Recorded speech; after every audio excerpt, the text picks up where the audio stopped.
Hello and welcome back to another episode of the FNtasia podcast. We have a very important episode for you today because this is the last episode before the Global Championships. And I want to get us started with a fun little top 5 game. It's been a while since we've had one with all 4 of us here. I think we've only ever had one with all 4 of us here. So, for this week's top 5, who has the most eliminations across FNCS Grand Finals in 2024? Which 5 players have the most eliminations this year? In every region? In every region. Across all the regions. Get your top 5s in. Oh, crap. If you're watching at home, be sure to get involved. Type your answers out now. Every single region. Yes, all the regions. Okay. Which 5 players have the most eliminations? I'm just going to pretend every other region doesn't exist at this point. That would be unwise. Oh, Well, hold on. oh wait, hold your on. hint now makes sense before the podcast. This guy's a goat. Right, guys, you gotta start getting your answers in. You're Hold doing on. too much thinking right Wait. now. Well, there's a lot of players to think. Okay, you got 20 seconds to lock in your answers, or you're done. Okay, done. I need one more player. One more player. I'm thinking of one more other region team. We'll go with. I mean, fuck it. We'll go some interesting players. I might get them all wrong. Okay, we'll just do this guy. There you go. I don't know if this Right, guy I'm in. frags out. Whatever. All right, everyone locked in? Yeah, locked in. Okay, everyone's locked in. Let's take a look at some people's answers. Who do we have first? Who's going first here? We're gonna go I'll take it. with I Resub first. got slated last time, so Okay. let's have a look. Redemption time for Resub. Resub, what was your top 5? Let's see, because I can't. I can't remember what they were off the dome. Oh my God. Oh, it's not. It's not there. Okay, we don't have the overlay, so But I forgot what it was. I- Wait, I can show you. Okay, so wait, is that in order? My number one was Peterbot. That's why I went with. okay. Number 2 was Cal Gamer. Number 3 was 7Man. Number 4, let me look. Cold and Mustache. Okay, interesting. Our lists are quite Let's- similar. Let's go with Yeah. Harry then, since he says he has such a Alright. similar list. I'm gonna need the list real quick. Hold on. I got my order Oh as my well. goodness, Jesus Yeah, Christ. we're okay. professionals around Harry's here. list. Right, I'll so need my in list first, in first I got Peterbot. In second I got Vico. In third I've got Haman. In fourth I got Zagu. And fifth I got Cold. Okay, interesting. Boopy, what you got for me? I don't fully remember. Oh, yeah, I remember mine. Mine was first was Peterbot, second was Vico, third was Veno, fourth Calgamer, fifth Zagu. Interesting. Okay. This week's one was it's one of those ones where like some of them are obvious, but then like you got to really dig deep into your bag. And Okay. I can reveal that one of you did incredibly well this week. Thank No you. 5 out of 5s, Damn. Okay. but someone got 4 out of 5. And Okay. so I'll take I it. can reveal this week's top 5, the answers. In number 5 was Cal Gamer. He has Ooh. 87 Let's go. How- eliminations this year in FNCS. That's in it. number That 4 seems low. is it just grand finals specifically. Yeah. Yeah. Finals. As an individual, not a team. That's a lot. Yeah, as an individual, yeah, yeah, yes, that's a good amount. That's Very good over amount. 2 per game. Like, 36 yeah, game, yeah. That's a really good amount. Okay, in number 4 was his teammate Haman. no, let's with go. 90. Haman has Middle 90 East, baby. eliminations. Everyone says Cal Gamer's the go, but clearly Haman putting in that work. He is Mhm. controller, so you gotta big up the controller players. Very, very, very true. Number 3 is an interesting one because none of you put this person on. This was the one that Ooh. nobody put involved, and it was the region you all forgot about. OC Alex in number 3, Go. tied with Haman. Actually, he No had 90 way. eliminations. Wait, how many Tied. kills did he get in Yeah. the first 2 FNCS? Mate. That must have Mate. just been those 2. Yeah, he went ballistic. Damn, that region sucks. And number 2 was everyone's 11 favorite player, Colt. In number 2, Let's he had go. Oh, 99 eliminations across this year in FNCS. And number 1, no surprises there, Peterbot, 104 elims this year. Wow. Colt actually quite close to him, to be fair, but Peterbot Yeah. in number 1. There you go. Respectable. So, resub Redemption. with the dub. baby. That's actually amazing redemption for you. So Yeah. what I want to say is there's some logic to this one because you just go, what's the shittest region and what's the team who's dominated it all? The chance of them getting like the most elims is pretty high. Wait, so so how many kills did they get together then as a duo? Wait, that's yeah, insane. it must have been 90 crazy. plus 87 or whatever it is. So 177. What the? Dang. not bad That's at all. really impressive. Okay, I'll That's take like, my win. is that like take my den. four a game, 5 a game on average That's, over that's 3? silly. Yeah, it's That really is silly. ridiculous. Well, good job, guys. Let us know in the comment section below what you got this week. If you did it, if you joined, you should join in with us. If you don't join in, what's the fun in that? Welcome back to another episode of the podcast. As usual, we have a full lineup today because things are getting important. We have the Global Championships this week. As you're watching this weekend, the Global Championships begins. Players will be flying. As you're watching this right now, I will be in the air flying to Dallas or Fort Worth. He's actually on a green screen right now. I hope you know that, guys. I'm on the plane. Yeah, if you hear a little bit of background noise, it's just rumbling of the This is airplane. the You first see class maybe like attendant asking Levin for nuts. You know? Oh, no, giving, yeah. First, wait, whoa. Other way around. What do you mean by that, what bro? kind of first class is Just this? offering him nuts. There we go. Yeah, I don't know about all that, broski. I do want to say we have our lovely friend Resub here did a great job of hosting last week, and he actually did something I thought was really Thank cool. you. And he read some comments, and he was like, "We're gonna do this next week." I was like, "Okay, I guess we're doing this every week now." So thank you, Resub. Yeah, we are. No problem. Some comments that were interesting from last week. I saw somebody say, a hot take: if you kill a team with forecast ability, you should get forecast. I've seen a lot of people say that. I don't know if I agree with that, but I've seen a lot of people say that. It's one that seems to be very common. I feel like I said overcooked, but it would be cool to see. Yeah, like because there's people with forecast would just get chased down every game. Right, 100%. You would just be following them. That'll be fun to watch. Another one, Harry always looks so cheeky. I feel like he would be the kid to steal your Kit Kat at school and run around the playground cackling like a little ginger goblin.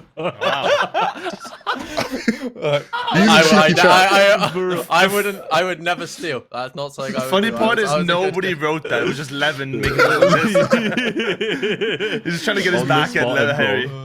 Yeah, that is Thanks, my- I guess. I don't know if that's a compliment or not. I've seen it firsthand, yeah, for sure. Yeah. That's Copenhagen. Joey Spar said, glad to see Boot bullying Harry too. All is well in the world.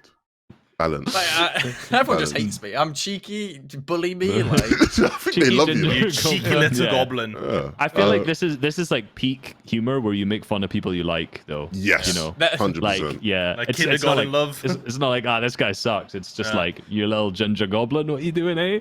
Yeah, no, 100%. JKC Gaming said, just say hi to me next episode, guys. Hi. Hi, Yo. JKC. hi. Gyanzuka says, if you do a boomer race, BloodX would win. So for context, you guys solo last cash week cup. talked about doing a solo cash cup boomer race where it's like a challenge between all of us to see who would win a game in the finals first. And this person believes BloodX would just win. What is the So- consensus there? If this was a tournament between who could chop out people in realistics the most, I think BloodX would absolutely win $100, no doubt in my mind. But I think no, we're not giving it to him. No. Yeah, We actually have to do that. Though. Like, they actually got so many questions on my stream yesterday while playing Middle East. Like, are you guys doing the boomer race? Is it the boomer race? That we should actually do it. You know, like put some money in a pot, put some stakes up, and see. Like, someone had a really good idea, right? It's like we put in like a bit of money at the start of the season, and then whoever places last in that week, even if none of us win, has to keep adding to the pot. So like $50 if you're last place in like opens or like finals or something like that. You just keep going until someone or never wins, or someone inevitably wins at some point. I think that'd be So great. one day one of us is just gonna win Yeah. like 10K. Look, if you see me with some good aim, like don't question it, all right? Just Yeah. don't question it. It's like Harry needs his just gotta get my bags. bag. Yeah. Just gotta get my bag. Goblin confirmed. Okay, that's funny. Last one, a bit of love here for you, my friend Boop. I love that Boop is Dutch. Landgoednoot. I'm guessing that's Dutch. I don't know. Landgenoot. Landgenoot. Yeah. That means What's a wild word? I know there's a lot of throat in that. You know, we're used Yeah. to that. Landgenoot is like fellow countryman. You know? I should Oi. have said a word in another language. I don't know. That could have been bad. Yeah. Like, Yeah, you you don't could've got just made it you don't have the right, throat for it, you know? Levin. Come on, man. I More don't practice. have the throat for it. I'm happy to not have the throat. Let's not clip this out of context. Yeah, Let's just First the nuts and now the throat. Don't make fun of my Jesus. culture, Harry. You goblin. it's done already. I fear. Actually, one last one. Somebody on Spotify commented, not on the recent app, because people used to comment on Spotify a bunch, and now nobody does. So challenge to you changed. Spotify listeners, start commenting. But on the podcast before, somebody called Zach said, "Do you guys read the comments?" Yes, we do, Zach. So there you go. Yeah, Hi, keep Zach. leaving your comments, and we'll read some next week as well. Let's get into the meat and the potatoes of the podcast. Because as you guys know, before every grand finals, we like to do a prediction bracket. And the Global Championships is no different. In fact, the Global Championships is even better because typically we have just a 32-team bracket and we leave out some of the stinky teams we don't want to talk about. This time, every team will be discussed. We have a full 50-team bracket of all the duos competing in the Global Championships this weekend. And we are going to be picking essentially between each matchup who we think is going to place higher until we finally get to the person who we think is placing so high that they are just winning the Global Championships. You want to take a look at the map first, get an idea of get a scope of the scenery of what's going on. Should we get the map up real quick just to take a look at it? Yeah, here we go. So here you can see for all the visual listeners or visual watchers, what's going on the map. We have a bunch of teams contesting. We have a bunch of really good teams uncontested. That's going to influence our picking here. It's an amalgamation of a bunch of different things as these go sometimes. You might try and find some logic between why we are picking certain things. Stop. Don't bother. Yeah. I also know what amalgamation means. Yeah. Yeah. Exactly. Any initial thoughts looking at the map that you might think have some implications to how this bracket goes already? So something I want to say just quickly before we even go into the bracket on just looking at the map. This is a good tournament. This is a good list of names here, right? Like, what I wasn't originally thinking, obviously, it's the Global Champions, you're going to have the biggest names ever, but without having like qualifiers to cut out some of the stinky teams and missing, the two people who are probably arguably highest on the GOAT debate, like Miro and Tayson at the same time, it's not like we're just left with a bunch of stinkers for the Globals. We've got a good lineup ready. We're in for a good weekend. There's a few stinkers, to be honest. But, of course. I mean, it's a multi-region event, so... Yeah. Hey, we like every region equally. There's no stinkers. Everyone here, great team. We are huge fans of everyone. Brazilian fans, don't come at us, before anything's said. But no, I think it's gonna be exciting for sure. I think, as you said, like missing the two GOATs, but still having such a stacked finals, it's gonna be so fun to watch. It's also the fact that nobody on this map now looks like a clear winner. Everyone was going to throw all their money into Peter and Pollo, but there's a quad gangbang going on at Raft, so realistically, we've got some chances here for everyone. Yeah. Is that the right? No, it's probably not the right way to describe that. It's fine. Let's get into the bracket. Let's look at the bracket. Let's get into the bracket. For the first matchup, so for people wondering, there are some teams who went through already. You can see on screen there's teams who are already through to the next round that got a bye. And essentially, the way this bracket was seeded, because a lot of people complained about seeding last time we did the bracket, it was seeded based off of how teams qualified for the Global Championship. So the highest seeded team were the teams that qualified in Major 1, Major 2, and then, the rest progressively from there. And so enough of the riffraff. First matchup, Gira Centrari versus Kadu and Siyun. Who do you guys think is going to place higher? So I did watch a couple of the smaller regions just to kind of get an idea. Watching Kadu and Siyun. Well, I've watched them die to full damage on a 50-50 rotate. So I think, but watching the way they play, I'm not sure they're going to be able to do what they were doing in Brazil, which is the biggest problem with the smaller regions, right? The way they're able to play, the way they're able to rotate, it's completely different to how it's going to happen on Global Championships, right? They're landing at Little Dirty Dock, south of the map, and they look to rotate through. Maybe they'll get on top of Red Line Rig. They'll look to sometimes take the ring next to Brawlers. But if you know anything, those are both going to be surge positions every single game, right? And their rotates off first zone is going to be the hardest part of their game, honestly. They came sixth in Euro Cash Cup recently, so they did well. But that early game is going to be a huge struggle for them if they can get through Janice and Pixie and Jukes and Sphinx early on. No, I don't think they will either. Small region team. No one contested around them whatsoever. Not much surge practice. Geras and Chari at least have, they're always that team that's like somewhere in the top 20, just kind of peeking They around. got 8th So last global, so yeah. That was that an upper bracket, or was that my stats sheet might be wrong? actually, that was upper bracket actually. Yeah. Okay, yeah. So it was 19th in finals that I got, but that's still either way, like that's really good, comparatively speaking. So I'm going Geras and Chari. Yeah, that's honestly, Kadu and Cian just not sure how they got that uncontested, but I agree. Geras and Hari, realistically, come on. Yeah, agreed. They'll be the ones moving through. Oh yeah, this takes its time to get them through. Jeez, we're using a different bracket maker. It has to be short. That is true. That is true. Nathan and CZB versus Kazi and Aspect. Hey, Kazi and Aspect 4 times conned at the raft by Peter Botton Poyo, Swizzy Atco, trashing Thresh. Just move on. Go next. Like, be Nathan, mate. Like, so my if Kazi and Aspect are dying 5 times at the raft in OC opens in the Cash Cup, I mean, do I need to say much more? Honestly, like you're unless they can they're just gonna cook something in this next week and just insanely pop off with all the chaos that's gonna happen. They're locking in like bottom 10. The thing is, though, if Cal Gamer and Haman, the fragging goats, just demolish CZB and Nathan and Kazi and Aspect, they have the most chance of being able to run away from the raft. You don't have to fight every single game. But that being said, CZB and Nathan. yeah. My thing with Kazi and Aspect is like, surely you just leave. But then I would have thought they would have left by now. It's like there's not been that element of we've left early and we're practicing. They're still committing to the bit. Respect to them. Resigns and Damo versus Dukes and Sphinx. Dukes and Sphinx unconned brawlers. If they don't place well, something has gone terribly wrong. Yes. I think we just put them through. Yeah. For sure. Plus OCE.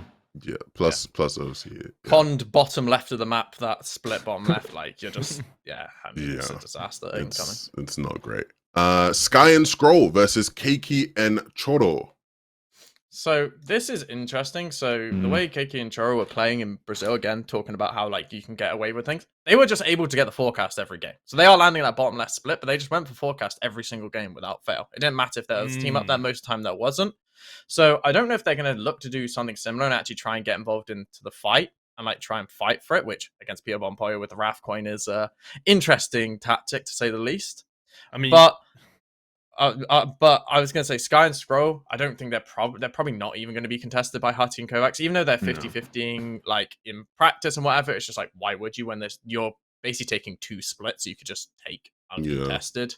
I think you said it well there, Harry. They're going to look at forecasts while Peter Bottom goes and takes it. Also, like you said, Sky and Scroll and Hutty, now in scrims, funny enough, we have that spot split in half, like left side Rebels and right side. They're now committing to the left side, right? Like they're not taking the whole split anymore like they wanted to do at the start of the season, to all for the spot. They're just taking one incy corner of it. So definitely a split. So yeah, Sky and Scroll. Sky and Scroll. Unanimous decision. A very interesting matchup now. We have 2 Phil matchups, 2 squads that have been put together based off of people who weren't able to go to globals. We have Iomzo and Cheeps versus 916 Gone and Quanti. Look, if you're getting it, the thing is, this is like actually an interesting matchup because we don't know how the Cheeps and Yonzu, Zago and Shalom split, contesting off spawn, right? We don't know how that's going to go. Obviously, that is part of the conversation.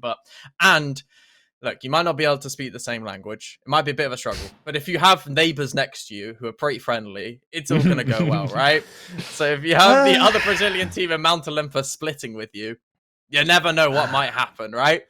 But you've got to remember. Yeah. I think we straight up, Iomzo and Cheeps are going through just on the vibometer alone. Like the Gone Quanti. The vibes are gone in that zero already. I'd say it's a little bit worse than that. I don't know how Quanti's going to be able to play on no sleep because he needs to sleep with both eyes open. They're sleeping in the same room, right? Yeah, they're sleeping in the same room. Yeah, Gon's going to be showing up at 4 a.m. with 15 Brazilian people ready with bats. Like this is what you get, brother. Oh my god, it's But But what if the vibes? Is it ever where the vibes are so gone that it's just like fuck it, we're fucked anyway at this point. Yeah. So it's like it's back. The vibes are He back. literally tweeted, "I don't want to play globals, but my org wants me to." So like Wait, who realistically, tweeted that? if Gone 12 out of 12 games happens to fall off of high ground in Olympus and give Persa and Ed eliminations in Surge, hypothetically that'd be pretty good for Ed and Persa. There's no way he tweeted that. I got That is it. insane. Or he said it, or he didn't. I don't think he tweeted. He said it on someone's stream. Like he That's said, I don't want to insane. play, but my org, because of my org, I'm playing for my org basically. So I mean, the whole then picking Persa gets some someone Surge. out the crowd thing, that comes into play if someone at globals just can't play, and if Yeah. they're sharing a room, Quanti can't play it.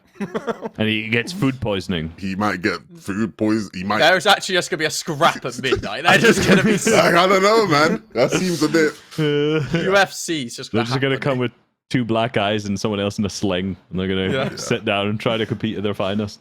I mean, yeah, we're gonna have Quanti the day before, like, come out and do a press conference. Like, I have decided to not play anymore for reasons I do not want to discuss. Handshaking with a glass of water. There's a guy off the camera. You just don't see it. Just like read the fucking line. Read the line. It's Read a it. live stream on Twitch. The bag comes off his head. He's just sitting in a dark room. I don't want to play Hello. anymore. Hello, my name is Quanti. This is what sign level of is it? life. This is sign of life. I am He's here. a newspaper. Poor guy. Poor guy. Jesus. I hope everything. I hope they do really well now, just so Yeah. that. Imagine like, they just it's- win. That would be unreal. It really would be. Unreal. Rising Ages versus Ed and Persa. Well, with being fed Surge 12 out of 12 games, the Rising Agers are still going to do better. So I want to say about Ed and Persa because they've changed the way they were playing Mount Olympus, right? So at the start when they first were landing down, because they play a lot of noble scrims, they've been boot camping in Netherlands at the Team Liquid facilities, and when they started, they were just building a Surge base in Mount Olympus every game without fail, just build a Surge base and just sitting there trying to get Surge.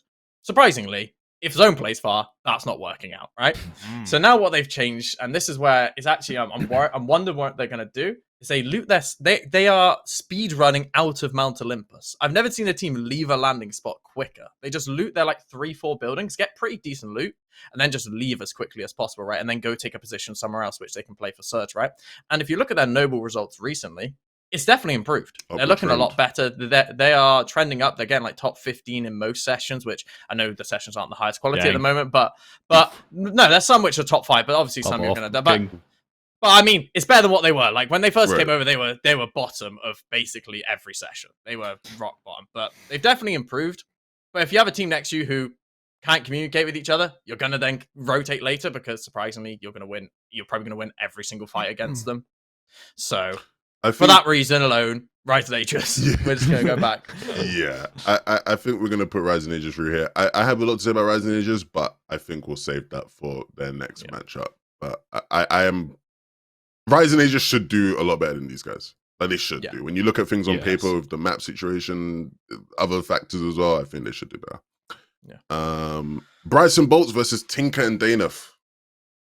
We're just going to not push it. Also con somewhere stupid. Yeah, they're conning south of Grand Glacier, that split. With adapter and Which is FKS. What? The barrels?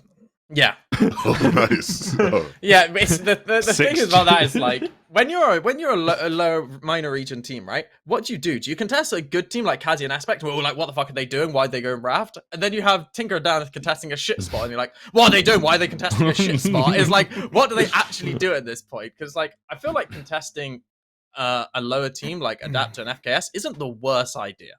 Like it's about as good as it can get. Yeah. As long as 50-50 That them spot is or something, you know? Yeah, that spot's like a 50-50 spot as well, so yeah, it makes sense.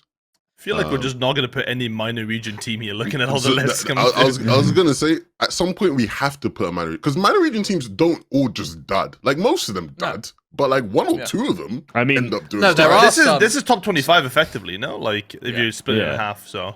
Statistically, OCE and OCE in Middle East do dud every time. Well, though. yeah. So yeah, But Brazil and Asia will have a still team. great. Yeah, Yes. it's mostly the... Yeah, true. I think there's a matchup coming They're up. coming. They're coming. Yeah. Okay. But well, yeah, Bryson Bolts. Bryson Bolts, yeah. Bryson Bolts, yeah. Janice and Pixie versus Alex and Worthy. If they were uncontested Alex Worthy, this would be a more interesting discussion. but Mhm. because they're contested by Malabuk and Mustache, I think it's a Yeah, there was not a chance. Yeah. I would also be more interested in this had they not been, done so badly contested at Globals against like Moneymaker last year too. Yeah. And then also done badly when they went to NA this year. So And I'm Malabuk and Mustache are the best contesting team, one of the best teams. Yeah, contesting. yeah. The track Well, record's Or bad. they're one of the best in the sense of like Leaderboard. they're gonna demoralize you. Mhm. Like At Pink. yeah. All right. Prism and Casper versus King and Phaser. King and Phaser. I'm watching them, and that spot they're landing at actually looks pretty insane. Like the loot they get every game is really good. Getting dashes every game to help a lot of the max distance rotate and no mobility matters. And also the way they're playing doesn't seem like in Brazil, it didn't seem too unrealistic. It felt like apart from maybe one game going for forecast when they wouldn't get it, it was like they're probably playing in a very similar way they're going to be playing in globals, and it looks really solid. They look like a really good team. I think obviously what happened on the U when they came over, they were in bad form. Like they just didn't play well, and also in grand finals contesting the rig top right is never a good idea. But I think this is Brazil's hope is King and Phaser. I think they are for me by far the best team coming out of Brazil for sure. They are, but like they were even better last year statistically because they were like seventh first coming into globals last year, and then they didn't make out a lower bracket. They were 43rd and then 39th in upper and lower. They were contested. Yeah, but dang, it's top 25 to make it to finals. I do think this is right, but also like Prism and Casper have been really good too. I feel like this is probably our most even matchup we've had so far. Definitely. Which is crazy considering one's like a 5-time FNtasia winner and one hasn't even got close to ever winning an FNTS, but yeah. I agree. I feel like they will be within like. So what's like the highest you think Prism and Casper will place? Like, I mean, 20th. 15th? Yeah, I'd say in that range. 15th to 20th is like the probably the ceiling for them. But like things. But where's the ceiling for King and Phaser? I think 40th to 5th. Like somewhere in that range. What a range! Either a complete dud or they have like a Literally. Shirom tournament last year. Yeah. I think King and Phaser have the advantage of like I think being able to like play and save dashes is going to be way more important than it probably you'd think it would be in this globals. And for that reason, I'd probably give them the edge. I do think things like look really good for Prism and Casper. Like it's like a very straightforward game plan. For them from that area. They go up to that rock, they have a good amount of spare shields they can work with to trade surge and be high on damage like for the first couple zones. So yeah, like you'd think they should be all right. Like you worried about surge for them. For a team like that, you'd usually worry about surge, but I don't think they really have to worry about surge much. So it's like or as much as other teams. So well, who are they trading with though? Like even though they have extra shield or they draw like who they trade with but Janice, trade with they'll end up trading with brawlers as well. So the issue here is with these zones, if like because now there's no mobility, right? As you talked about earlier with Edinburgh, so you have to leave your drop spot so fast if you've got a max zone at north, west, or east. They're not gonna have the opportunity to sit and trade with those guys, I don't think. But they might have the advantage of being able to hold them. But then you've just got Janice and Pixie and Juice and Sphinx and Cedo and Kado. If they decide to actually just take any good rotation path, you're left with Prism and Casper and nothing. So I don't know. Again, it's one of those because I'll get to it with Dukes. I was wanting to get to it with Dukes and Sphinx as well, where like if you get like south pulling zones, they're in a really good spot because a lot of those teams will stay. You're right. When they get north pulling zones, they're gonna be getting held by Kami and Seti, who will be positioned in a much better spot to like just hold those guys and just like milk faster them as well. Right. Like there's a bunch of other teams that'll be in better spots to like fuck them up on north zone. So again, it's like a lot of like zone luck there for them in terms of how they'll do. I should have checked what zones were like last globals. Northwest. How many they were all northwest northwest and south zones? I feel like, but also 6 games. I feel like in 2-day formats, it's always Yeah. 1 day of North Zones, 1 day of South Yeah. Zones. And also talking about the zones, like King and Phaser with the water, they can just use to go for any zone. Like they Yeah. can literally just dash towards mid map, basically any zone, no matter what, if they need to, right? Like when they get zone, it looks like they try and play more around Underworld, try and play around there to like where the slurp truck is, trying to get more surge around that area. And then when it's a max distance, they just drop down the bridge and just dash into mid map, and they can get towards the rings, they can get towards just anywhere in mid map, and then zones aren't really a problem. You have triple dash on a max distance zone, it's not really a problem. Right? All right, let's put King of Phaser for me. Yeah, that's per king. I was gonna say their ceiling's higher. Their ceiling, let's be real, I think. We gotta put one Brazil team through. Yeah, That's gotta be one. We'll see how long. Sharom and Zagu versus Hutty and Kovacs. You know what's funny about this? I was looking through all the numbers and looking at all the stats, and I was like, where have these people placed before? Because I've seen obviously Hutty and Kovacs have been, well, Hutty in particular is streaming shit for ages, but I was like, what's his FNCS placements? And it's like once a chapter he makes a grand finals. Yeah. And it's usually like not the most amazing placement. The fact that he's now at globals is like very much so just due to obviously the big thresholds that are here. Same with Kovacs. It's like he's made like 2 FNCS grand finals over like 4 years or something like that. Kovacs only came from boarding school or something. He literally quit the game for like 6 months for boarding school. Yeah, and now he's yeah. back and he made globals. Yeah, which is crazy, really impressive. But like, they're probably one of the least established teams, maybe I would say, even though they've got a lot of experience, have been around a long time. And Zagu, or Sharom, if you say Shirom, yeah. Shirom did really well last year. Hypothetically, the duo should be better now with him and Zagu. Drop spot's a little bit questionable, and I've just got a root on an Asia team, so I'm putting my vote onto Shirom and Zagu here. I agree. I think Shirom and Zagu do a lot better. Hutty and Kovacs, I think this globals is going to be too big for the shoes.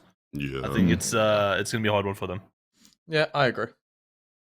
Pings and Woks versus Kramsu and Clone. Have you seen Kramsu and Clone's coach? What a goblin, bro. Yeah, what a shit coach he is. Like, oh my god. Right, I would sit here and I would lawyer up, but Ping and Woks, in my opinion, are top 10ing, or even could do even better than that, right? Like, and for me to then say that a spot right side of Mount Olympus in a meta where with no mobility to go against that, like I do think Kramsu and Clone can do well and probably should do well. Like it's not actually as bad a spot as I first thought, but if I'm sitting here as an unbiased, there's no way I can put vote them over Ping and Woks.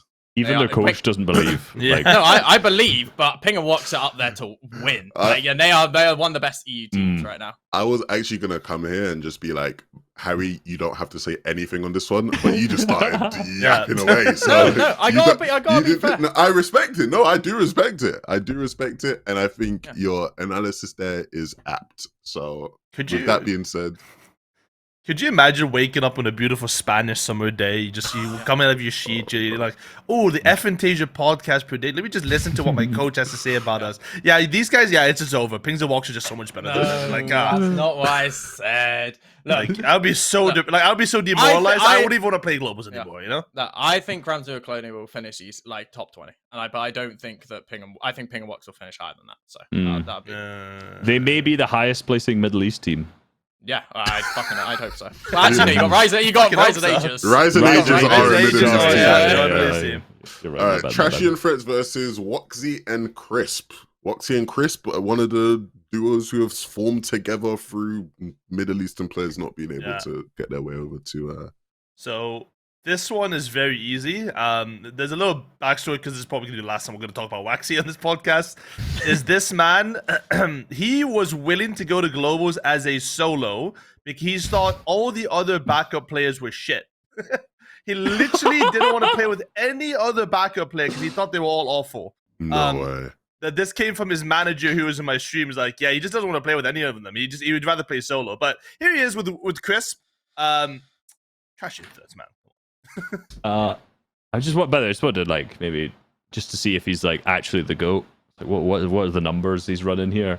This year he's been 6th, 38th, and then 2nd. So he's no Cal gamer. Yeah, I was gonna say, what's up with the ego on some of these guys? Middle East I don't know what it is, man. Yeah. Trashy and Threats have got the Bermuda Triangle, so I think they've got it locked down for sure. They do have the Bermuda Triangle. Muzz and Epic World versus Bobby and Larpex. Well, I gotta put our boys Muzz. I'm just a Muzz stan. That's it. So I've actually not watched what happens at that POI, like when they're both landing. Yeah, I tried to watch because I went and watched the Cash Cup, the most recent Cash Cup, but obviously Reet and Ritual didn't qual, so it was just Mazin Epic over there. I'll tell you what you watched Globals last year, right? You watched that east side of the map. You saw Tayson, you saw him shooting some shots, and you saw them going into another EU team. And you saw this EU team shooting back and had all that extra shield, and they were trading. I think that's maybe what we're going to see here. That's a bold prediction, but fair enough. I like that prediction. Shadow and Virgo versus Rise and Yuma. Asian Rise and Yuma, not Middle Eastern Rise. No, not Middle East Rise and Ages. Rise and Yuma, if you want to do any research on them, sadly they were landing the raft in Cash Cup finals, but they did drop a lot of kills. They were getting 13 kill wins, 13 kill 7th. They're actually not afraid to fight. Obviously very different when you're on Asia than you are on Globals, but it's always a good sign to see. Shadow and Virgo, I don't know about them. I generally just don't know like how good they are as a team. It feels like it's one of those middle of the pack NA teams who they've had their good grand finals. So it's like, oh yeah, good job. And then it's just like they might just not do anything again.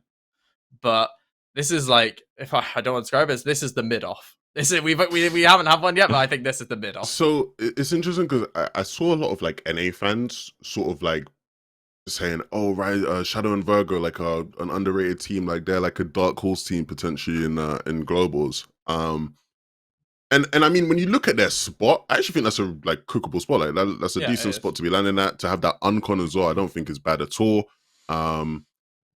The few games I've seen of them, and I didn't watch their POV directly, but because they land near players who are in that area, like you see them by proxy of watching other teams in the area, right? And the few games I watched where they were like rotating side by side certain teams, I wasn't too like, it didn't make me think, oh, this is a team that's cooking for Globals, to be fair. But I do think it's a cookable spot. And so I'd like to hope that over the course of 12 games, they figure things out and they do better than Rise and Yuma, because I think they're in a better situation map-wise. I think a really super valid point is that Virgo may be the most mechanical player in the lobby, purely because he's an avid training hub user. So, so I feel like we should just give him props. Can you tell me more about the training hub? What's this training hub you're talking about? Code is not going to edit in here. I'm not editing the code in. No, he's going to put that in his YouTube video as like a transition, like breaking the fourth wall all of a sudden.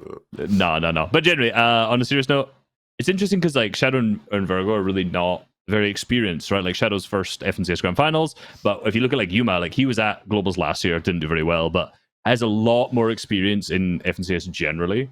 But yeah, Shadow and Virgo just got such a better spot from memory. Where Rise landing again? So Rise and Yuma are landing where the spot which has been Harris and Skivvy, and then Pink and Miro. Harry knows a lot about that spot. Yeah. I don't know if I want to fall into the bait of it, because it's like on paper you're just like, okay, you get a lot of chests uncon, you get your dashes, you don't really have to pop much shield, you get a bunker. It's like on paper, wow, what a landing spot. And then every finals is like, you're just going to get one shit team just taking half your loot here. You're going to get another shit team taking half your loot there. So if they actually get it on con 12 out of 12, I would actually put Rise and Yuma, but that's probably not going to happen. So look at the threats around them. I mean, literally so many threats around them. Yeah. Batman Booga, you got Ping Walks, you got Chapantini, who's, they're going to play fair, Yeah, I think Rise and Yuma's off spawn's going to be too rough. I think we got to go with Shadow and Virgo. One thing I'll put in real quick is apparently Shadow and Virgo, I think, are landing on Queasy again, based on Queasy's tweets and like practicing spawn fights. I feel like they're surprise conning Queasy for some reason. I don't know why, but yeah, that could be something to look out for. That would be something. He'll be scared away though. Queasy tweeted about doing off spawn practice. And he did lose to Fedoxy and Hellfire a few times. Next matchup: Trilex and Chicho versus Job and Michael. Trilex and Chico, they're landing Stark. They get gold guns every game. They just got perma gold. They actually have gold guns every game. Yeah. So why did you like that, Boot? Yeah. I mean, like the gold guns don't really do much if you don't kill people with them, Oh. Hey, but it means your tags do more. They do. Tag does 3 more damage. Job almost didn't make the global. Brothers got fucking banned like yesterday or like 2 days ago. Was that Job or was it someone else? Don't think it was Job. These allegations on Job. No. Someone's account got disabled yesterday, and then he's back now. I think it was Job. Damn. He was almost not a jobless. job. You- He was jobless. Wow, the comedic whoa. genius of This Resub is always why coming we get into play. resub here. Yeah. Wow. Might have not been but Job. It's someone else then. Never mind. It's an Asian guy Killers though. and Cheat Show should do better. Oh, it's Kyoda. Adapt. That was it. Adapting FKS versus Aviv and Booga. I mean, I Yeah, mean, it's do we need gotta to say be a anything? Booga. Just Booga. yeah. The big boogs. Paper They'll and never look Victor V disappointed. versus Haman and Cal Gamer. So much aura. So just in much one. aura. Yeah, this it's- might be the most aura we've Mm. had in a matchup so Yeah. far. Or off. Yeah. I mean, I'm still on the hype train of Paper and I Victor think. V. Well, what's your hype train? Let me know. Hit me with it. The hype train is Victor V is the truth. And Easy to truth. Paper is taking him. He is taking him to the promised land. He is like, I just think that as a duo, like for last season, I actually feel like they could have performed even better than they did in grand finals. Well, they finished. I'm pretty sure they finished like 8th or like 10th, something around there. I'm pretty sure. Ninth, And yeah. yeah. And it was like, I think for me, it's like with that spot uncontested and no mobility meta, I feel like it's a really easy spot to play. You get really easy surge, very consistent every single game, right? And with how good they're performing at the moment, and from what you can see with the way they play their early and mid game, I feel like their end game sometimes leave a little bit to be desired, but their early and mid game, they'll be able to get into enough end games for sure. And I mean, Haman and Cal Game are contested by the UK GOATs, Nathan and CZB, so they don't stand a chance. I'll be honest, I refuse to do analysis here. Middle East lock-in, bottom 40, every event. That is globals. And so it's happening again. Sorry. Yeah. Damn. Until So- one of them gets like a top 10 in like a globals, I'm going to just keep locking them all in for bottom 10. Let's just- Yeah, it doesn't matter if you win every You FNCS can in win Middle East. all the FNCSs. I in mean, Middle and they East. almost did. Yeah, they no, went they all the quite kills they're literally getting, said, yeah, right? Yeah, but it's just not happening for me. Sorry. Okay, wait, just a question here whilst we're on Iman and Cal Gamer. Will they beat their last year's performance, right? 30th is where they placed in lowers, so that's like the highest they've been in an international. Are we going higher than 30th for them? No. I Didn't they kill fucking Tayson and Thomas at Grotto at Invitational? Was that one of them? that's like the most What- specific that is scenario. like, I mean, wow. this Do does you change remember that my one answer. game where This Tayson does change my died? answer. No, neither of them were at Invitational. No. Never mind then. Yeah, get them the fuck down to bottom 4. I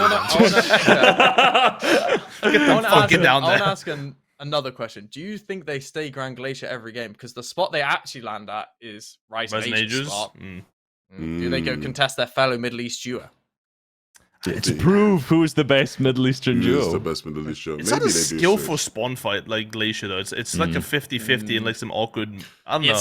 It's become it's not a 50-50 anymore. So what happens is if you 50-50 the top and you have worst drop, just land lower and you just all sit there in rooms, do nothing. Well, that's It what I is was going to say. like a It's like 4-minute a grief really, fest. yeah, like Glacier or spawn fights have always just been very like grief. Like it takes so Yeah. long and you just Yeah. don't gain anything out of it Yeah. being, it's just, sorry. I think what they'll end up doing is just go into the little house to the north where there's like 4 chests and they'll just try and Hey, split there's Glacier or That's the something. green chest, Doctor Doom's Yeah. chest. They'll get their gold guns and run over. I think V Conflicts will be licking their lips at that prospect. Yeah. Yes. I spelled Mapoli wrong. Don't say it before I Miploy. Miploy. Miploy. Mapoli. Napoli and Toyota versus Baka and Pars. Who places high at global championships? I want Toyota and Poli to do well because like they're like the aura of Asia right now, like second, third, first. Like they were actually cooked heavily this year, but Back and Powers are also just a way better team. So Yeah. I want you guys to look at the tweet I put in Discord and tell me how can that man not place well with those glasses on, you know? The guy on the Yeah, it's left, got the like, aura. what did I just say? Aura, mate. yeah, that's what I Yeah. mean, like. Yeah. But that being said, Baka Powers are sweeping them because they're landing in the island with like 6 chests or some shit. I don't know, like it's awful. Yeah. Hey, Sky and Scroll did get top 10 from that spot. Yeah, the but EU not in a finals. 97 alive surge lobby. True. This is All going to be right. 60 alive because everyone just dies of spawn. And So how many minor region teams do we actually put through? So One. we put through Sagu, Sharom, And Phaser and Shalom. King. Phaser. Phaser King? 2, that's not bad. 2 in the Rising top. Agers. As on- Ages, on- Middle East, yeah. On average of these international tournaments, how many smaller region teams usually get like a top 10? It's usually on average like 2, no? So I think we've done good. Yeah, there's usually one from like Asia and one from Brazil or something. Yeah, like there's that always in like between, one so. from each usually. I was more thinking top 25. I feel like there's only like 2. Well, yeah, 3 even in here. top 25, yeah, it's usually only like 2 or 3, no? We're also Yeah. missing 2 whole Middle East teams as well, right? Getting cut Yeah. out. So like, yeah, True. I'll just go even lower at that point. Yeah. True. Let's see. Uh, I could actually have a look. I'm looking at globals. A decent amount were top 25, actually. I was like, How many? Invitational 5th was like Brazil because you had Peach Zine and Ketos. yeah. And then Z and KBR were 9th. So literally, there was 2 Brazil teams, and everyone else was EU or NA Invitational. So To be honest, it's always very hard for these lobbies. Like, gun to your head, who you put in bottom 10. Like, you have to put Yeah. like a good Yeah. team in the bottom 10. You know, yeah, even though you wouldn't expect it from them, but someone's just dudding like completely. So At globals, it was like 4, but then globals were also 6 games. Who knows after Yeah. 12 games how much that changes? So, yeah, it's unfortunate. Hopefully, we see some smaller region teams pop off at globals. That would be a fun story to follow. Yeah. Underdog don't stories know. are always Yeah. the best. But first Yeah. round is done now. And we move into where we have some of the better teams. And so to start off with, Malibu Mustache versus Geras and Chari. Who places high at the Global Championships? just click it, mate. Just click it. Okay. It's Yeah, all right. just- It's all right. Yeah. So, my bad. That's on me. Commiserations to the Polish Kami and Seti. CZB and Nathan versus Dukes and Sphinx. Oh, If look at they the were- spelling if of they Sphinx were- Come on, here, Harry. mate. Come on, Jeez. Harry. here comes Harry trying to weasel Come on, out his Harry. answer here. I spell his name wrong again. Whatever. Right. Look, if they were uncontested, Spins. I would be But dying they're on this not. hill. But hold on, let me finish my point. If they're I uncontested, would they're be- winning globals. Well, yeah, you never know. Haman and Cal Gamer might end up leaving. That might be a situation.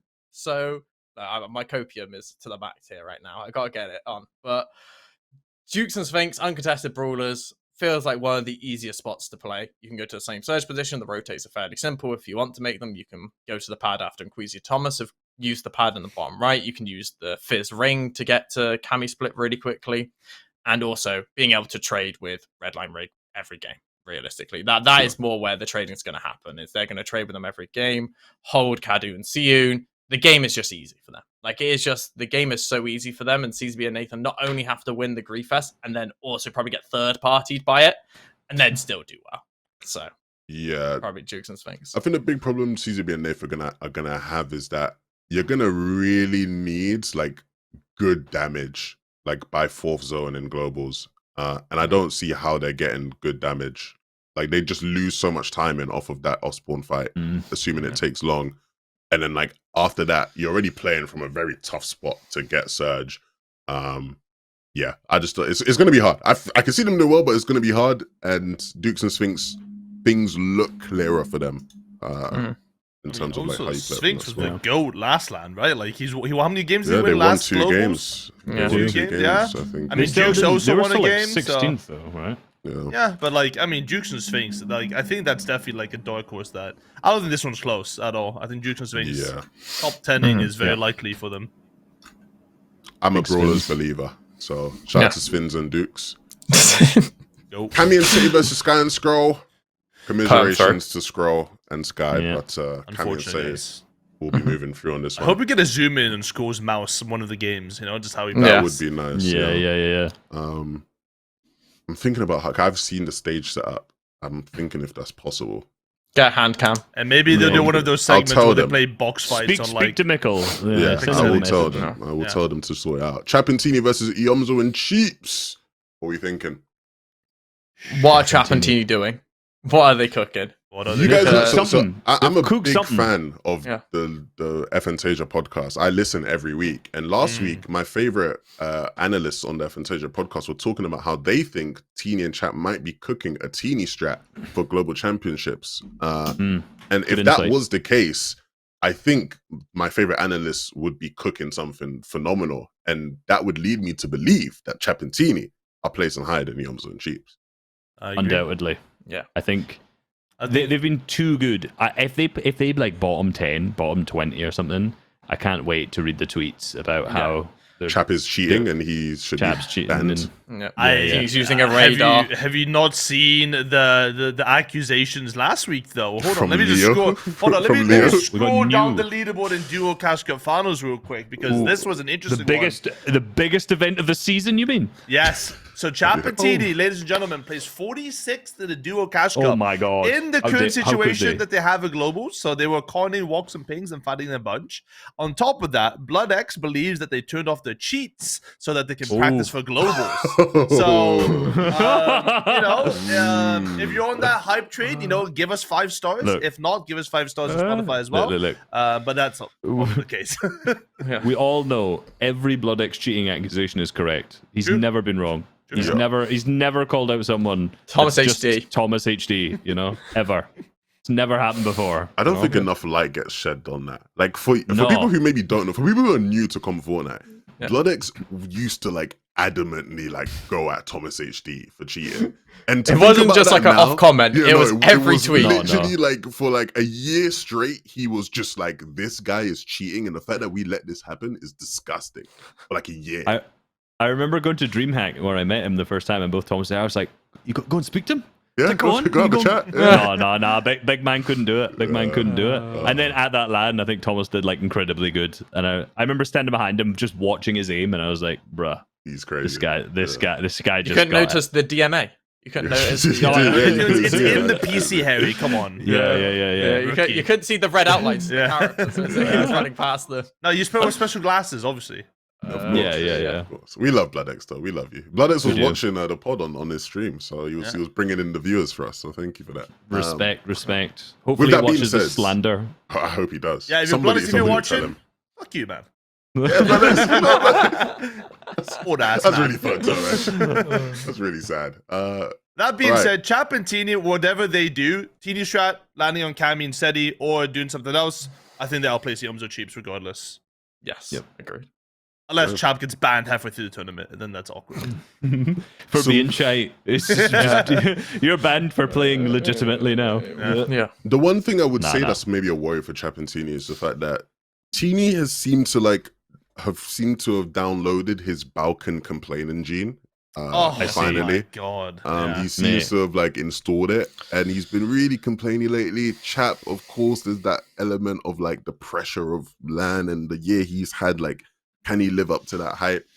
There's a chance these guys just dud. I can see a world where I they see it, actually yeah. just Yeah. dud, I see it. really badly. But yeah, Tini was good at EWC, right, though? he was he was not no, good. not great. He was not okay, good. okay. I mean, He just was- get ready for the tweets, Levin. Yeah. You're getting tagged and added. I am. Yeah.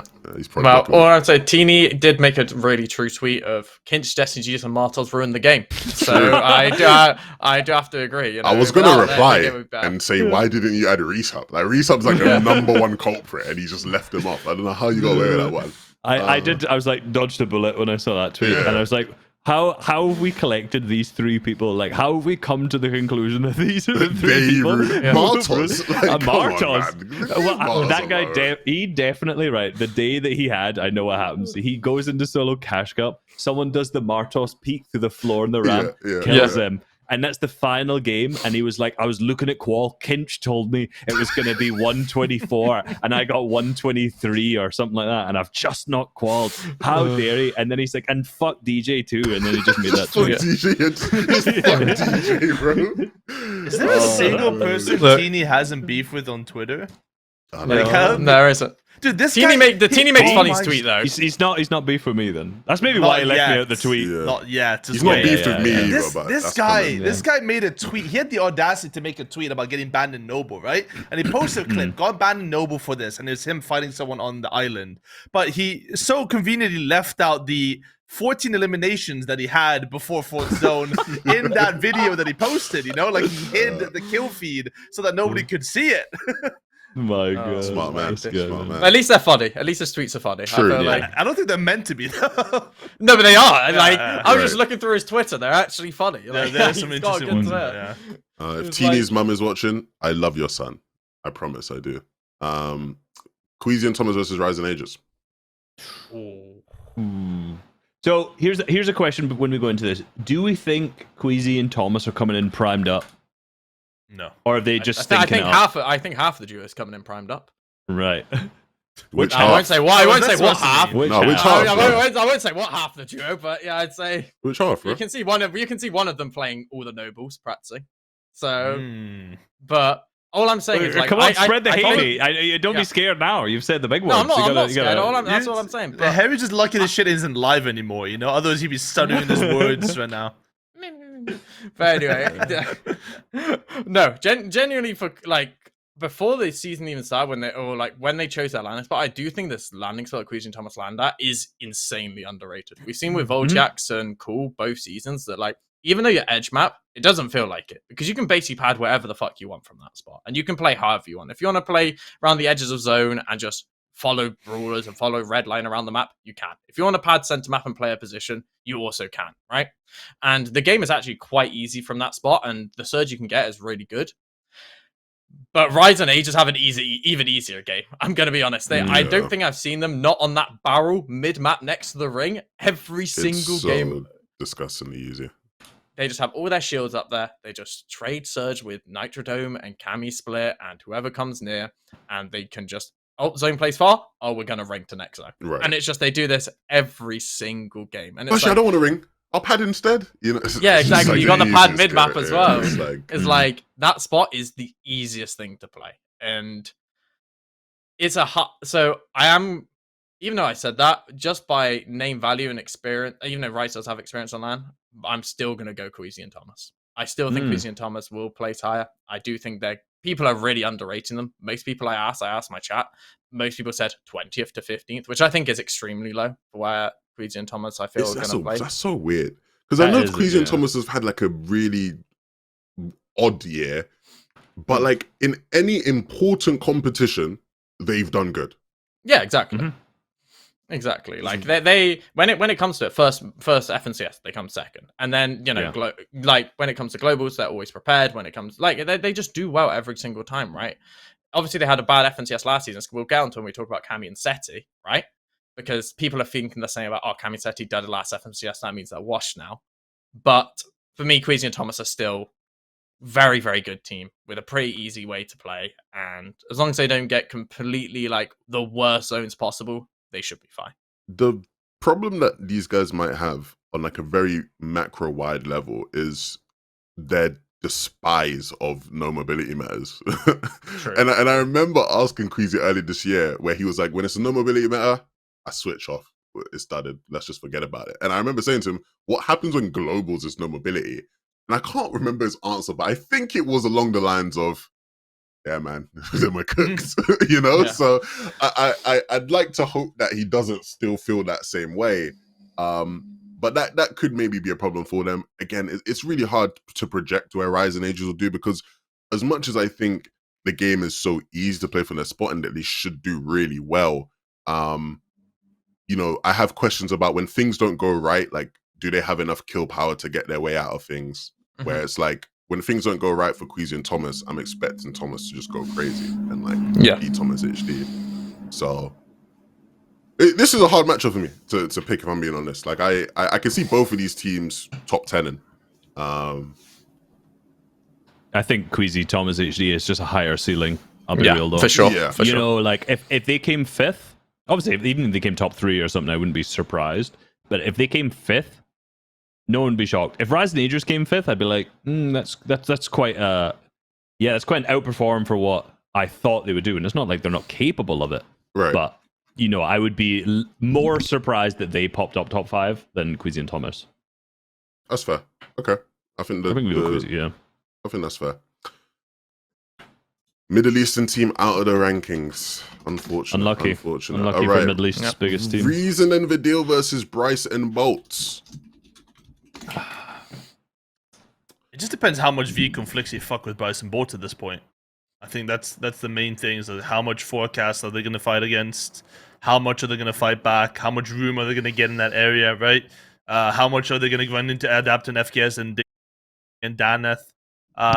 Vidil and Reason is a team that everyone always underrates. Every single FNCS so far everyone has, but they just keep punching back. Last dual Cash Cup, they did incredibly well again, right? Even though Vidil one game fell off the map, like literally fell into a hole off the map halfway through it. So, you know, they got fourth in the Duo Cash Cup. And again, we don't want to look at Duo Cash Cup, but like looking at the top five, you know, Vico Flixi, Alex Sato, Seti Kami, Video Reason, like the Globals teams are all showing up in those finals. So I think they're amongst some of the best ones. So I think Reason Video, it's my pick. Yeah. The one team that I hate predicting on every single time, because no matter what happens, it's like you look at the season, you're like, okay, how are they doing? They barely make it into grand finals last season. They do well in grand finals. They struggled through cash cups the season before. They make grand finals and do well. It's like I can never predict them, but they're actually looking in good form, even though Vidal doesn't really touch the game. They're actually looking in like good form coming into this into globals, and the way they're playing, like from Doom Castle to me, I feel like they're going to have huge success. Reason Vidal with a Siphon coin. If there's very few teams I'd rather have a Siphon coin than Reason Vidal. So for me, I'd go Reason Vidal.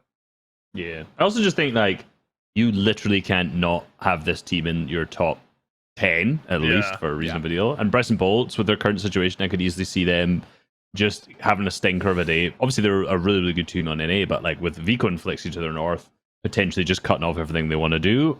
I'm not sure I can as confidently put them there. In particular, also, if you look at Reason and Vidal, like, you know, Zagun, Shalom, and Cheeps and Eoms, who knows how that's going to go to the south of them, the team that they could potentially fight. But now they also have a team contested to the north of them, too, which could just mean, like, you have 2 free picks of Surge that you could go for, north or south. South is a little worse because trying to fight in that drop spot is horrific. It's one of the Really rattiest, bad, most disgusting places you can try and fight. But with it now with Bobby and Lark picks and West and Crisp above them, like I think they have a really good setup here. Yeah, I swear Epic coded the bots to be 10 times more annoying in that POI. And they will focus. If you're knocked, they will focus you. They'll make sure they finish you every time if you're knocked. Mate, you'll start hearing them zip lining, fucking slide cancelling and shit. Like you just hear the bots doing the maddest shit and you're like, how is this possible? You're literally an AI. And the worst part about that spot is literally like when you're fighting something and they're just like sitting in a corner or sitting like in a house, they run away. It's impossible to fight them properly. Yeah.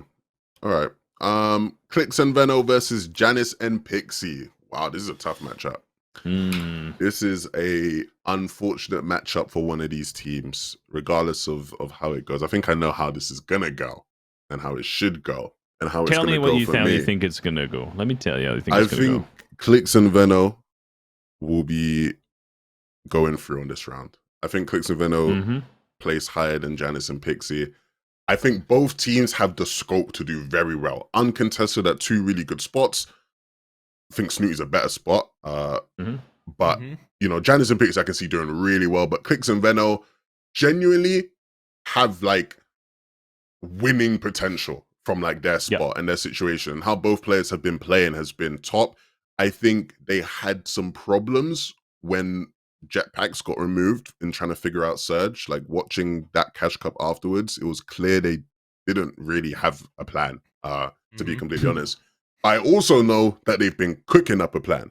And I know that they will have ideas for globals that they've not really done before that probably will work. So for that reason, I'm going to put Clix and Veno through. Yeah, I think also, you know, people keep talking about the Peterbot and Poyo versus Clix and Veno for the Forecast Tower a lot.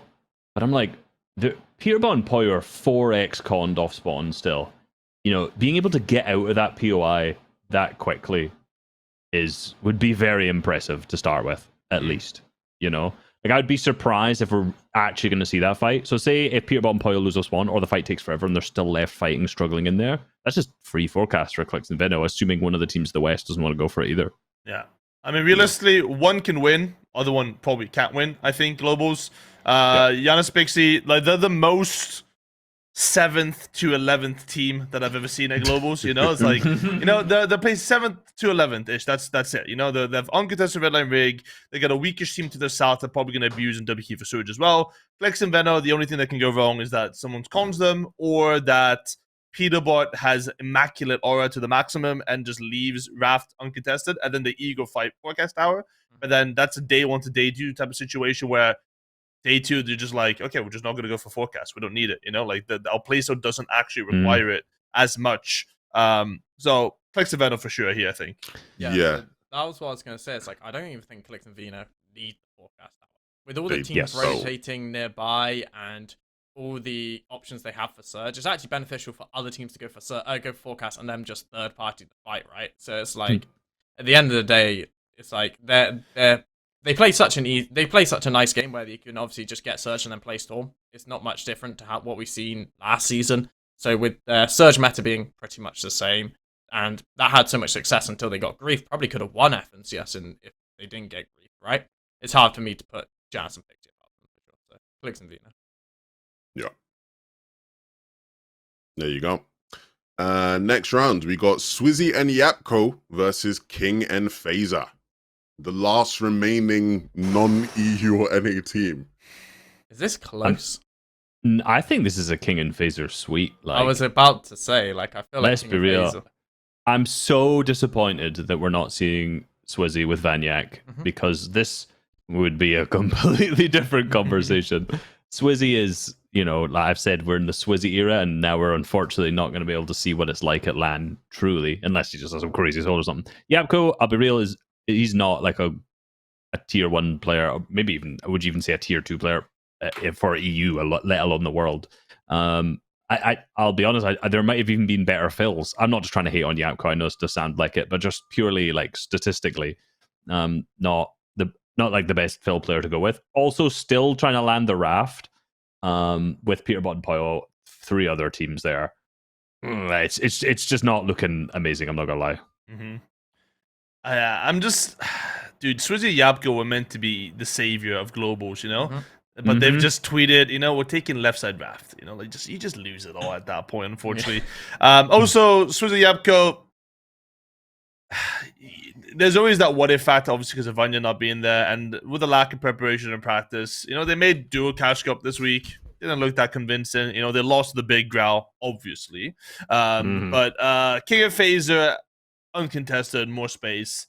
They should be doing better. So, King of FNtasia. Levin, you look like you wanted to say something else.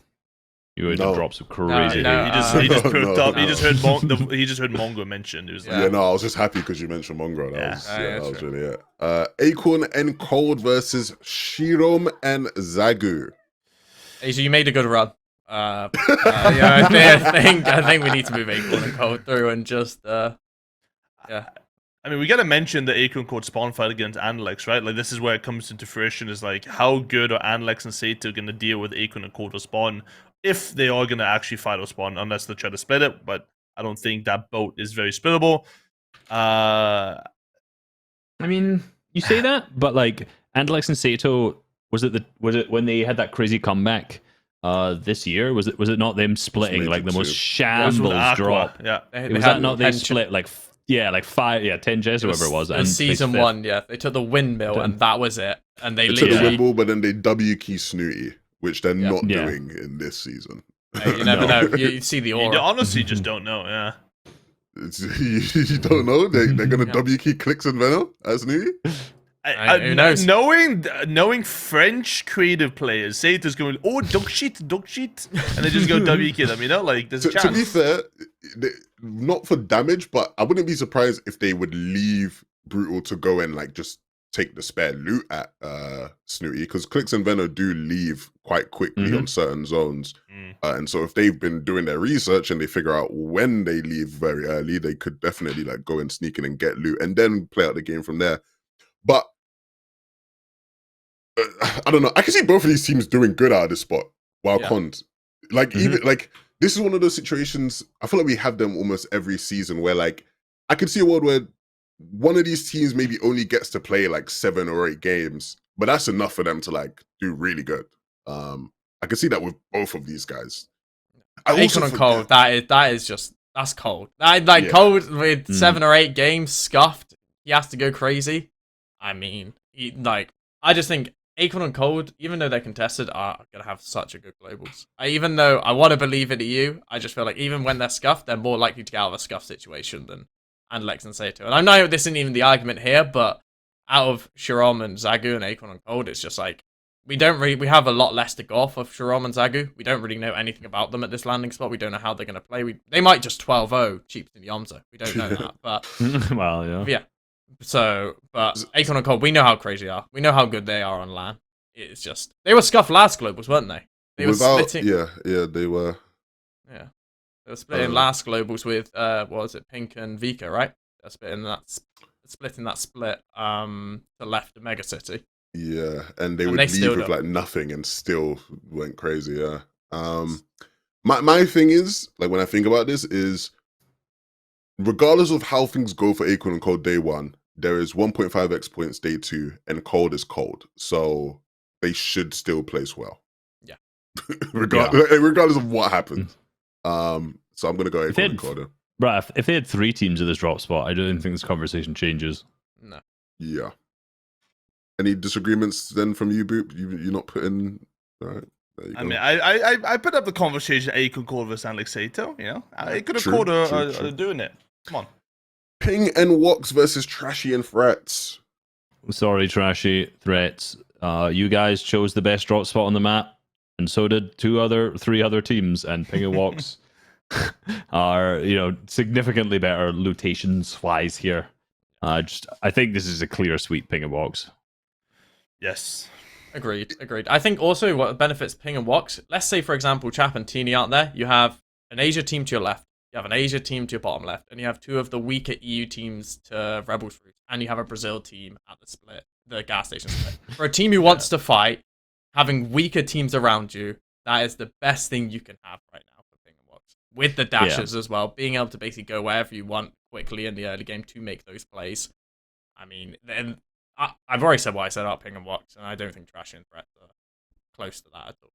Yeah, I think to add on what you said there, it's just like, a lot of the smaller region teams, the difference between a bigger region, more established team is obviously you're used to playing in a much higher quality surge meta, and a good EU team or a good NA team won't give you opportunities to shoot them at all. Like when on rotates, they're pathing, wherever it is. And those smaller region teams, the Asia teams, the Brazil teams, like you mentioned, they make mistakes in whatever that small rotation, whatever, and that opens opportunities for guys at Ping and Wox just even get little tags that really add up in damage. So for Ping and Wox to be surrounded by so many small region teams, very, very beneficial for their early game. Do you know, with Trash and Threats off spawn, obviously there's the 4 teams landing there, right? But like, it's weird. Like, are they at risk of dying off spawn like every game? Because like Peter Bon Pollo are con there, but like they're not at risk of dying every game from how people land. They're just gonna have less loot because of how con they are. Like, they're gonna have to dip in. Is that the same for Trash and Threats? Are Trash and Threats actually 50-50 one of those other teams off spawn and at risk of dying every game? It doesn't look like it, but also we don't know what Kazi and Aspect are doing. Right, they're the anomaly. If there was 3 teams there and it was just Trashy Threats take the north, Swizzy and Yapko take the bottom left, and Peter Bon Pollo take bottom right, it's a different conversation. But Kazi and Aspect, the wild card is it's going to make it chaos. They might land on Swizzy Yapko one game, you want to sneak in, get some surge, and then maybe you get 4. It's like that creates the chaos, which makes it a lot more. Well, it makes it inconsistent, right? And they also the way they play is they just go straight north to the bunker every game. It looks like they just go straight north after they loot their spot and just go basically as far away from Peter Bon Pollo as possible. And as much as you're splitting a landing spot, if Peter Bon Pollo die one game to surge, you think the next game they're not going to look for something off spawn when you have 3 other teams contesting you? Yeah, it's like realistically that you have that conversation for all the teams landing there. So it's really hard to just say they're going to get consistent games all the time. Yeah, I guess it's tough because the way I look at it between these 2 teams is like Ping and Wox are going to have much better like damage early game, which is going to be really nice for them. Like the first like 4 zones, they'll be good for damage. But at the same time, I don't think if Trashy and Threats live, the whole Bermuda Triangle thing means that they might be good for damage as well. And then between those 2 teams, I think Trashy and Threats, from what I've seen, the little I've seen, I think they are better at handling some like tough zones. Positioning wise, like I think they do a better job of like pre-planning where they want to be and like actually thinking about where they want to be compared to Wox and Ping. But I think just the uncertainty of what's happening at the raft would make me give Ping and Wox the edge here. So we'll put Ping and Wox for a point. Explain the Bermuda Triangle for the listeners. Obviously not for me, just for the listeners, right? I'm gonna delegate this to Harry to explain this for the listeners. Of course, right. So from NA scrims, there are 3 teams who are in pretty similar positions every game, and they create a nice little triangle around the area. So you have, and this is just surge positions. They're just trying to get their surge. They just know each other's positioning, right? So you have Trash and Threats going to the bunker. They sit on that bunker to the left of Grim Gate. You have Batman, Booger, and Rapid who go on the hill outside of Grim Gate, and you have Backer and Pars who go towards their hill, right? And it creates a nice little triangle between them all. So when we say the Bermuda Triangle, it's The Team Triangle. You said it, not me. You said it, not me. Yeah. All I'm saying is it's a nice way for them to get search. Do you I'm sure it is. I hear BloodX pausing the podcast right now. That's what I'm talking about. Yeah. Yes. Yeah. All right. Well, we'll see how much that Bermuda Triangle cooks. Let's see. Batman Booger. Oh, what are you gonna say, Boot? I was gonna say, someone. I mean, the last thing about BloodX is like he's convinced someone's getting banned this LAN. I don't think there's ever. If someone gets banned this LAN, I don't know, but like he's convinced that he's like this LAN, someone's getting banned. He said so. Yeah, that's maybe we see that influence this slightly. If someone gets banned, does a fill player get to fill that slot? What, play like the last? No, like, the money goes games to or charity, obviously. Of course, yes. Just like Chapter 4, Season 3. Yeah, straight to charity. $200,000. Could you name the charity it's going to go towards? It's it's Epic Games Incorporated. Bro. Levin, I'd mute, turn off your camera. yeah. But that's a good question. Let's go back to Reese, what's that red dot on your chest? So, Batman Booger Rapid versus Muzzy. What a matchup. Bloody hell. So as we stop talking about the Bermuda Triangle, so Batman Booger Rapid, what are they going to be doing for Surge in the early game? Who places higher here, lads? I'm going Batman Booger Rapid. I don't know about Batman Booger Rapid too. Yeah, Batman Booger Rapid moving through. I both are teaming too, which is crazy, right? Like, NA, man. NA. No, I'm not doing that right now. Us personally in EU, we have morals, you know. We wouldn't ever trade Surge or split a POI. Like, Muzz and Epic. Muzz, I'm also on the hype train like Reese's for Muzz. What a player he is, but yeah, Bamboo Rapid, what a team. Let's get next one. What a team, lads. To say a little bit more serious. A team or a teaming? A team. A group. Yeah. To be fair, what's your Batman thoughts on Booger this Rapid are actually, I think they're a team that if they actually save dashes, they'll have the most advantage in the lobby, right? We got a pseudo Grim coin pretty much in the likes of that coin. I already saw them. I saw Batman Booger playing Asia solo catch, which is funny enough. The time I learned, like, yeah, hold on a second, you can save the dashes from Grim towards the entire late game, right? So that's something that definitely probably a practice, and that's the advantage they're gonna edge on to other teams. So I think Muzz and Epic. I don't see the hype train there. I don't see the hype train as much as I see with Batman who Booger gets Rapid. a shotgun? Ritual or Muzz Epic? Well, I actually can't remember. I don't know. I genuinely haven't seen these I think it's two Rhea, both it's landed. Rhea. Let me ask Sven. Let me ask Sven real quick. Let me ask Sven. I think it's Rhea and Ritual. If I remember, I remember watching them play scrims at the start, and I'm pretty sure it's because Rhea and Ritual are landing the north side, so they. Yeah, but doesn't the bot usually span in like the middle? At least from when I've landed there in pubs. Yeah, but like, if you land on the tower, then shoot it, and it teleports on the tower. Yeah. I learned this from a great resub shorts. Oh, wow. I did learn that from a mediocre resub shorts. Yeah. You can also, it's actually quite a mediocre short because you could just do that in any window. You know, that's what I'm saying. It doesn't mean the tower, right? So it's just who shoots it first. So maybe they split it. It's a Mexican standoff. They just turn around and instantly just shoot. Are either of them taking the coin?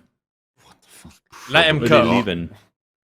Are they? I mean, it's so good at endgame.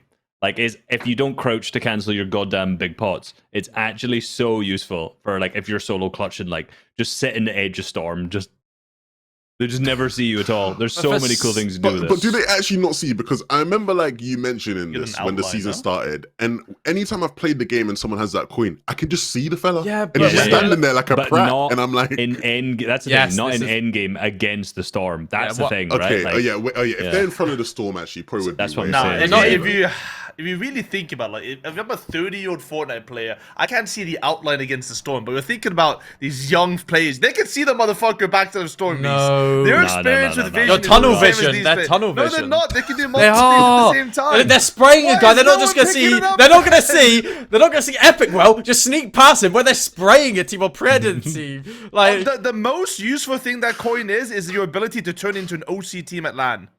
I'm saving that one. that was good. That was Wait, good. that was so good. Damn. Okay. Yeah. Wow. I should have said Middle East because that one guy said I was a piece of shit last time for making fun of OC. Yeah. That one guy was like, "Oh, but why are you making fun of OC, man? What have you ever done to you, man? We got some good teams." Right. Before we continue, right, I got to ask who places higher? Who has the higher placing between Middle East and OC? Ooh. Are we counting that- Rising Ages? Is as Rising Middle Ages Middle East? No, we're not counting Rising Ages, but obviously we're counting like. What about you? What about Cloning. your team? But Yeah, they half are the Middle East. Middle- But half the Middle Eastern players are playing with like EU people, no, and Well, NA they people. are EU people, yeah. I know. So Well, the ones in Middle East. So obviously you got Kramsu Colonia who qualified. Who are EU? Well, but they qualified through. They qualified through Middle East. It depends how you want to count it. But they're If you- EU. Fine.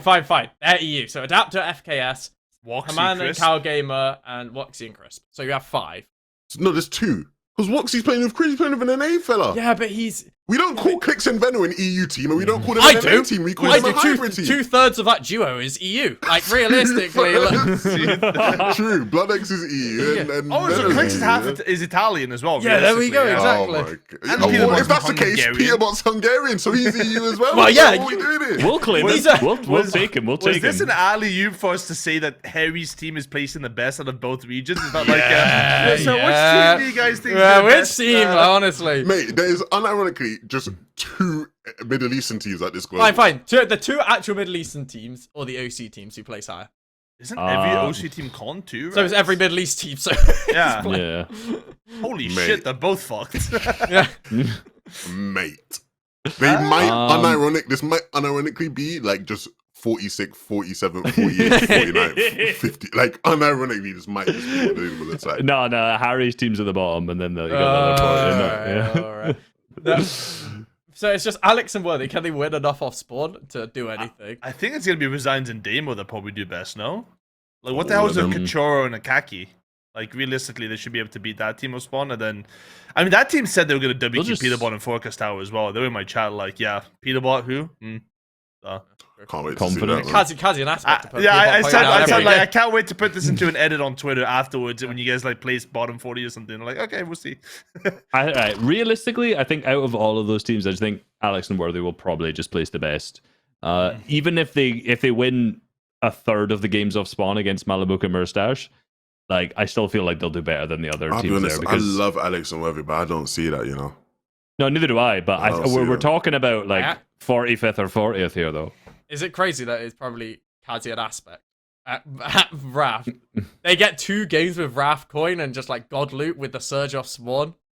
Like 2 games. That's That's a big ask. that is a big ass. But I mean Alex a and big Worthy's ask. 3 they're getting, so this is what we're working with here. Yeah, but it's like against one team, you know. I think they're better. Alex and Worthy are better off than any other small region team with a couple of games, especially looking at everywhere else contested. Oh, to be fair, so there you OC, go. I think it was OC and Middle East are actually just contest each other. So one of those teams Yeah. surely actually just does well. Surely no. one That's of- that's proof of it because whoever wins the spawn fights is the better region. Okay, that's what we're looking at. So we're not going to answer. We're just going to let that spawns fight decide. Yeah. Okay. Basically, it all comes down to Tink and Danath against Adapter and FKS. That That is- is literally the That fight is a of the decider. of the year. That's my global championships right there. With that being said, Canada and Cooper versus Shadow and Virgo. Who places higher at global championships? Yeah, Canada up. Yeah, Reigning yeah. champs. Reigning Champ. champ. Champ, yeah. Well, I have to say though, one thing that is great for Cooper is that obviously, right, he's not playing with Mira anymore, but like he is playing with like an IGL who is actually perfect for his playstyle. Yeah. Like Cooper and Miro, Messy. it felt like they were just doing their best Canada impression when they won globals. Yeah. So like, I think they feel comfortable going into globals. I don't know where. I actually don't know how. Like if I'm ranking where I think they played, I actually don't know where I put them right now. But I think they probably do better than Shadow and Virgo. Yeah, So Easily. I can't wait to watch them have like 6 builds in the 6th zone and somehow make it to tops 5 in that game. It's Come my on, Every least- single game. least favorite, but favorite Fortnite. Kadada, locked in. He's going to be 200 above every single surge. It's not going to be 500-600 above. It's going to be 200 above. just And he barely will have... above. Yeah. He'll be barely above, but like not going to tick to surge. And then he will also have 20 builds going into first moving. Then we'll also get a top 10. Like, that is just every game of Kadada and Cooper. Guaranteed. That was People every game on Poyo. Miro and Cooper too. Yeah. Pubo and Poyo versus Trulix and Chicho. So, Two fraggy duos. I think this is a good time to actually. We've not really looked at Peter and Poyo yet and said, obviously we said they're 4 conned off spawn. How do we think they're actually going to? Yeah, there's 4 people that draw slot. How do you think they're actually going to do? What's like the actual draw slot situation? How often they win and out of there if they are fighting? What's it looking like? I feel like they get out of there most of the time. Like, very, very high chance again. 9-10 games, if not, like, I feel like that's a wrap. They're going to get out there a lot. 12 or 12, I think. Yeah. I don't. The only way I could see it going weirdly is if Kazi and Aspect say, you know what, we're going to try to fight a box fight. And then, if you're the other teams that you hear shooting and stuff going on south side, then you're going to obviously take a little peeksy look-see. And then maybe Peter and Poyo are going to, have something happen. And then they might get knocked or one of them might get scuffed. Like, that's the only situation, right? Or day 2, everyone's just like, man, I'm Kazi Aspect. I'm 49th on the leaderboard. Fuck. Let me just go W key the thingy. And then Peter Poyo will kill them. But then the other guys will also just take a little peeksy and try to do something there too. So I can still see Peter Poyo winning this LAN. It's just, what are the other teams going to do around them? Like, how much are they going to play aggressive? How much are the grief? How much do they care about the money? Like, is Swizzy and Yapko really going to fall over and die 12 out of 12 games if they dud? No. They're probably going to go for the Wrath coin. Like, you get Wrath coin plus high ground, you win that game guaranteed with 17 eliminations. Easy, right? So, I could almost... I'm close to almost being convinced that Julius and Chicho could, like, be one place off of them. Like 5th and 6th or something, or like 3rd and 4th or something like that. I think it's very close. I think it's super close, more close than you think it is. Wait, quickly before we make any points, if Noble ever duds, you've got a job in sound effects. That's what we need to do. Yeah. You got a job in sound Hey, effects. I said at the start of the podcast, bro. The throat goat, man. Yeah. And making sounds. The sounds. making. English is my second language. I don't know these things, Anyway, I'm just a humble Dutchman. Yeah, Peter Poyo, German. guys. Like, I mean, Trulix and Chicho, even though they are landing Stark, you did make a good point. It doesn't matter if you're landing Stark if you don't actually kill people.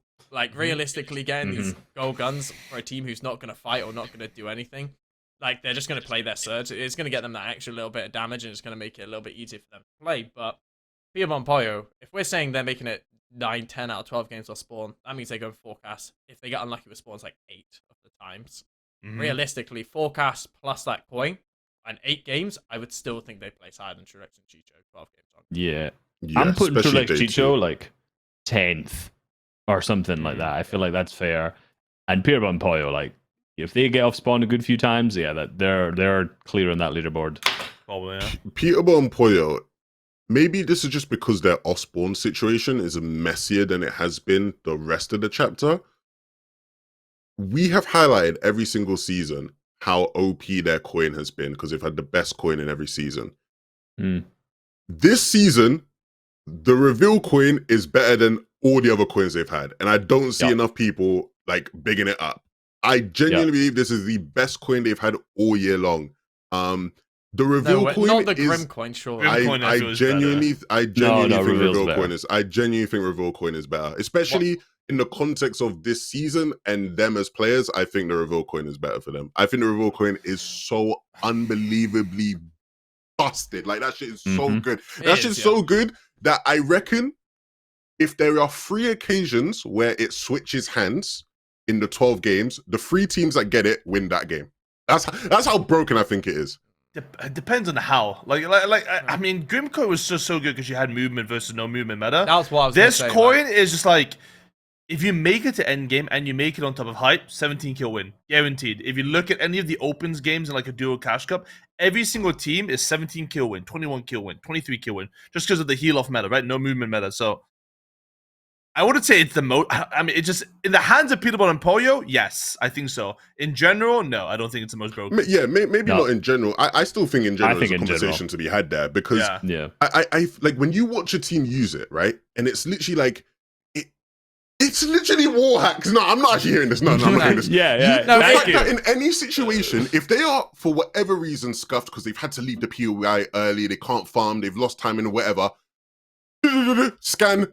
Oh, there's a solo right there. We just push him, kill him, done. Game's back on track. Like it's just so easy to play the game when you have that coin, and it's like for them as players, Yeah. how good they are. It's just I think there's just they should do good. If they don't do good, the fact that they're gonna get forecast a lot of games as well, they'll have that other random team trying to fight them for it and free Surge.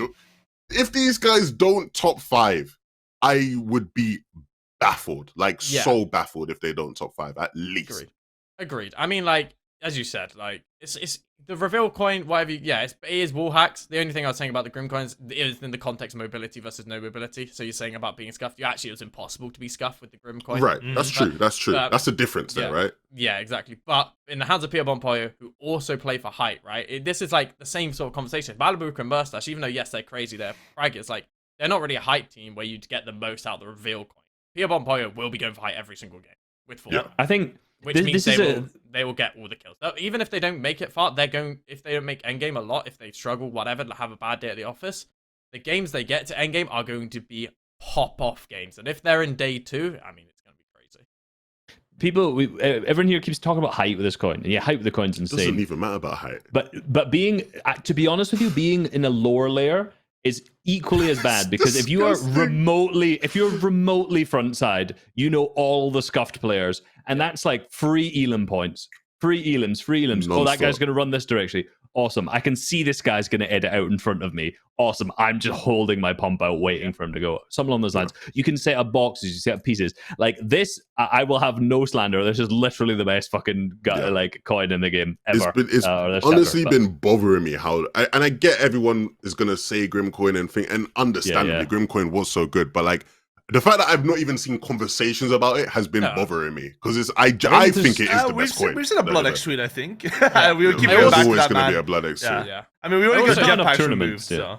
Yeah, I think it's also because Raft is quad con. You know, the Grim seasons, there was Grim uncon constantly, right? This is actually, even though they might not fight for it every game, even though I feel like teams are going to go for it. Like, you've seen Pierre Bonpoyo do well with the coin. You're not just going to go, you know, I'll just keep letting them get the coin for free. Like, you're going to go one game, like, surely we can just, like, beam them when they're unaware or something. Like, it's just there's also quad been conned, you know. 1 week of tournaments, so like there's really not been enough for people to complain about at this point for the season. Yeah. Was Peter Bonpoyo unconned that tournament? Raft, Duokashi? I think Trash and Threats would have been the other side. No, Trash and Threats were there. They didn't win. Trash and Threats were there, yeah. Sandbagging. I see. They were, if that's the Duokashi I'm remembering, they were doing weird things in that cash cup. If I remember. They were They're getting shooting freaky. out Clix's pad. Oh, yeah, that was scrims, no? No, that was Duokashi. Oh, it was just that might have Duokashi. been. Yeah, It's all mixing in my head. I can't remember. But anyway, Pierre Bonpoyo, go through. But there was a cash cup. Maybe it was scrims, but I'm pretty sure in that cash cup as well, they were like almost purposely like playing with less loot, if I'm remembering correctly. Like they'd like leave with like one big and shit. You're like, well, there was just way more loot there you could have taken. And maybe I'm just remembering. But anyway, I think Pierre Bonpoyo plays higher than Trulis and Chicho. Yeah. But I also see what you're saying, people, where like there's a world where these teams are probably like one placement apart on the leaderboard, wherever that is. Yeah. There is definitely a world where that happens. The last thing I'll say real quick, because we said a lot about Peter Bonpoyo, not Trulis and Chicho. I think if Trulis and Chicho were playing a scrim lobby, I think they're like a lock for like top 5. The issue, and we saw this issue in Duo Cash Cup this week as well, is that they are a weak fighting team, and we saw teams W key the shit out of them in Duo Cash Cup. And with Boog and Aviv being aggressive W keying team, and that little house being so close to Doom's courtyard, like that is always something that needs to be considered. Is a Boog and Aviv just going to jump on their foreheads? You just look who's to the west of them, King and Look who's to the southeast of them. Yeah. Look who's to the south. Like genuinely, Trulis and Chicho is one of those. It's like what I said earlier. Like this meta, I think for a lot of teams, playing the game up until 6th zone is easy. Like you look at the game plan, it's straightforward, it's easy. But when things don't go your way, which we know is possible in a game of Fortnite, do you have the ability to fight your way out of that problem? You look at some teams like a Clicks and Veno, like a Vico Flix, and you go, yeah, fair enough. You look at Trulix and Chicho, you go, things are going to get a bit shaky for you. So that's the main problem for them. I'd agree with you there, Boot, for sure. Andy Lexensator versus Aviv and Booga. Oh, your mic just cut so much. God, that was even My nose gate. That was. Yeah. That's what I heard. If you're an audio listener, go to the YouTube and look at Levin's face when. Yeah. That's sad. Yeah. Do Anyway, you want to who's do it placing again? higher? No, I'm not doing it again. Aviv and Booga versus Andy Lexensator. There you go. Like, people are hyping up Booga and Vive, but I'm not moved by them. I am not moved by. Wow. I'm sure Booga's got it. Yeah, but like I don't know. Like, yeah, their landing spot's good. Is actually really underrated. I definitely like the metal situation isn't as bad as people think, with the metal being removed, and There's still, yeah, you can still get plenty there. yeah, you can still get cap, right? And you know, you're quick to loot, and you can go towards Doom Castle, right, to get some surge, and then you can play from there, right? I don't know. I have a feeling that, I mean, Booga last LAN was that performance is just in my head at last globals, because I just remember the damage stats and everything there, and I'm just like, I don't know. There's something about it, and there's not much I can really put on it, but I'm not trusting Aviv and Booga. Out of all the N18s, there's a lot of good N18s right now. I think for me, these are the ones who are overhyped. Isn't it interesting that Booga has become like a LAN stinker right now? Yeah. You know, who would have thought after You have your the way spreadsheet. he's What are the done. land placements? What we're going? The Give it to me. 36th in Invitational with Miro uncon after placing first, third, second online. That was Chonk. That was chonkers. There was a lot of North zones there, but 12 games, like, you know, not you can't really say that. Last year, 16th in uppers and then 23rd in globals. And as Harry rightfully says, there was the damage stats were pretty nuts on threats that he was playing with at the time. So, you know, the Booga's not been looking great in lands, which is so crazy, which is crazy when you think about it. Booga? 3rd, 13th, 7th, and this 13th was with Ager. So with Aviv so far, it's 3rd and 7th. So like they've been good. They have been good. The thing is with Booga's playstyle is it's every time I've watched any of the FNCS wins that he's done, it's always so messy. That was what I was about to say. Yeah. And like I've had this conversation a lot about, you know, for a while ago, where I'm like, you know, as like a leader, if you're going to be like a leader, he's a good shot call maker in the moment. He's good at improvising, good smart on his feet. Like as someone who creates like a plan and a strategy, I feel like lacking. And at this level of competition, like you got to have that. Levin's smiling. Levin's smiling. What are you smiling about? It's funny because me and Harry were watching their games yesterday, and you basically just said what we both said after watching them yesterday. Like, There you go. Without watching them. I've watched him. Like I've watched so much Booga, and I'm a big Booga fan. But like, I'll speak it when I don't see I see the messiness. I see the lack of. Look, people are gonna call us a Booga hater. Or big, because that's all we do. And So I'll give Booga some credit here. I to emphasize on what you said in terms of like being able to think on his feet and come up with things. That's definitely a strength of his. This year, if my memory serves me correctly, they've typically done really well on day ones throughout grand finals of FNCSs. So it wouldn't surprise me if after day one they're sitting in a good spot on the leaderboard. I think the game is pretty easy to play from that spot. I think things are pretty straightforward. I actually think it's a really good spot. It is. There's some teams who I think you put there, and I probably say they win globals, if I'm being honest. But, like Harry alluded to, I just don't know if come day two they'll be clinical enough to actually, you know, be in a spot to win the global championships. And I didn't even realize how bad Booga's land placements have been the past couple of years, which fills me with even less confidence. So, and the thing is, he's also been so good online in those years, and then gone to land, which is so strange because it's not like he's just been started cheating, or you know. And then, he's like, we all blame Aviv towards chapter 2, you know. You know, it's a really weird one. It's an odd one. Like I Flip- feel like I don't know. Go for it. Flipping on it as well. I mean, I think Aviv and Booga are probably just better than Alex and Sato right now, though. Like, right, like the conversation about how bad Booga is, I even agree. though, you know, we're comparing them to Alex and Sato, who are literally landing on Acorn and Code. Like, you know, put some respect on my boy Booga, you know? Like, he's a cool guy, Yeah. man. You know? I think. Yeah, I'm not gonna lie. I Lance- completely forgot about this matchup. I forgot it was. It's just like, everyone's Yeah, jumping the and it's- Booga hate train, bro. Like, come Yeah, on, man. if I'm being honest, No. I'm still predicting to place higher than Aviv Yeah. and Booga. Yeah. I mean, Yeah, and same. Alex and Sato, Yeah, sorry. okay. Yeah, I'm Yeah, placing yeah, them yeah, higher than yeah, Alex and Sato. You were just born to hate. You just wanted to say it too. There. Oh, we're building up for the next matchup, so we're getting the hate out Yes. already. So I we mean, get that one's more. obvious, anyways. It's not like Yeah. there's a conversation there. But yeah, The two V's. Vico and Flixie versus Paper and Victor V.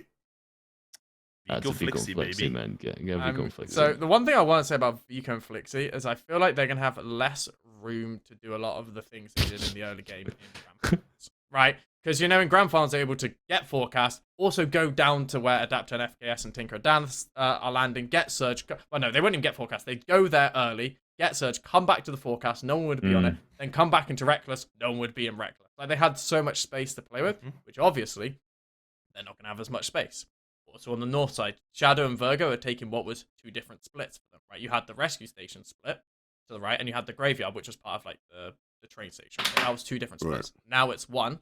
You have less teams in the north side, right?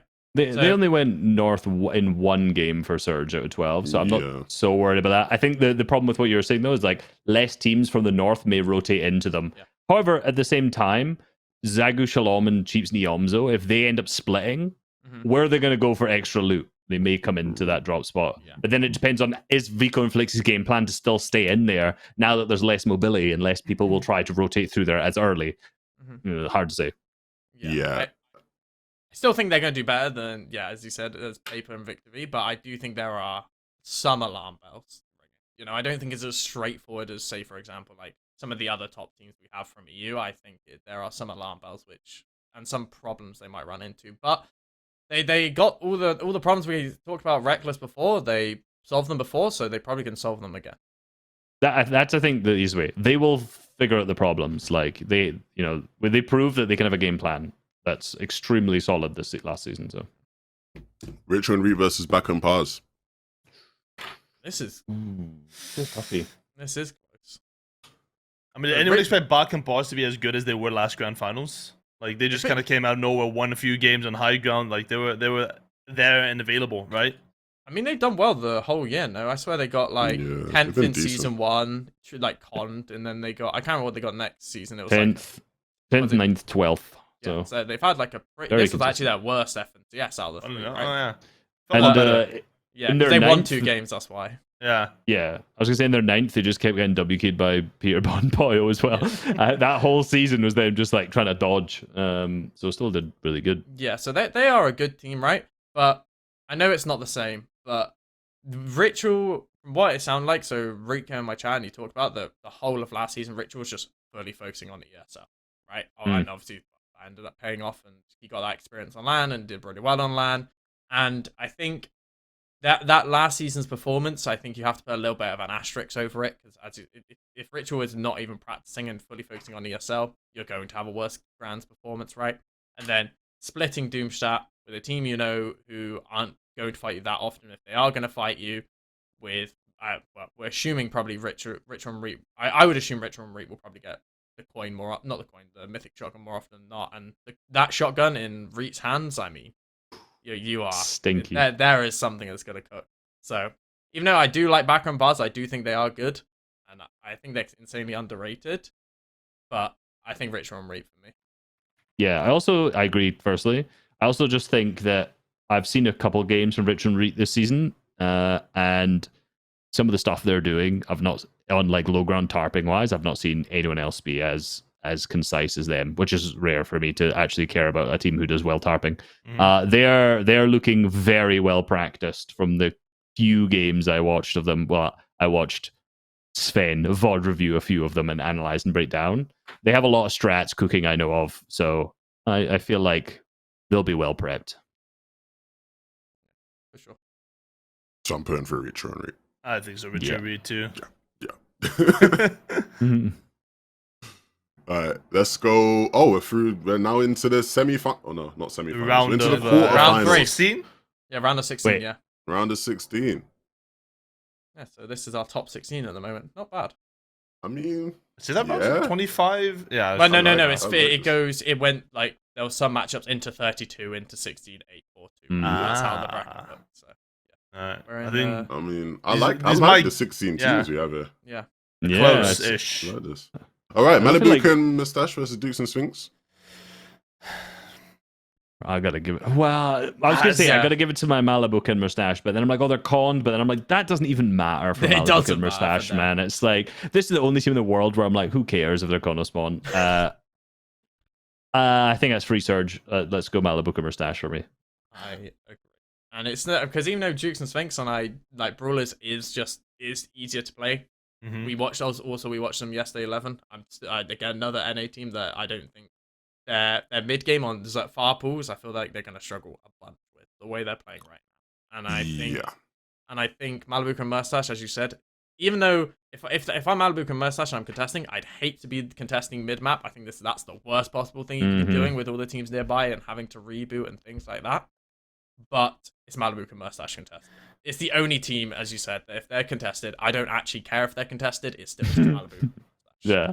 Every season they've been conned, they've proved it as a duo. You know, obviously last globals you could say Malabuka and Thomas HD were shambles conned, but that's not Malabuka Mustache. So Exactly, I maybe this forgot will be the about one to that. prove us wrong. I forgot they Maybe got this will... bossed by Bossed. Canada. Canada, yeah. Yeah, yeah. So remember the Canada stream afterwards, man. Yeah. Yeah. Yeah, I remember that. I was in the stream. Cami and Seti versus Chapantini. Oof. So I think this is a good time to ask the question: do we think Kami Seti are going to be primed up for LAN? Yes. I think Cami and Seti will be primed up for LAN. Oh, you're a man in the know, so that's I won't elaborate too much on their plans. Because let's be real, it's fucking Gammy and Zay. It's Gammy and Zay. It's Cami and Zay. It's Gammy and The Zay, Gammy boys. said, And this yeah. year's been disgustingly shite for them comparatively for what this has been. It's got to be their worst year so far, right? Like actually just look. Yeah. It was like 30th, 5th, and then like 48.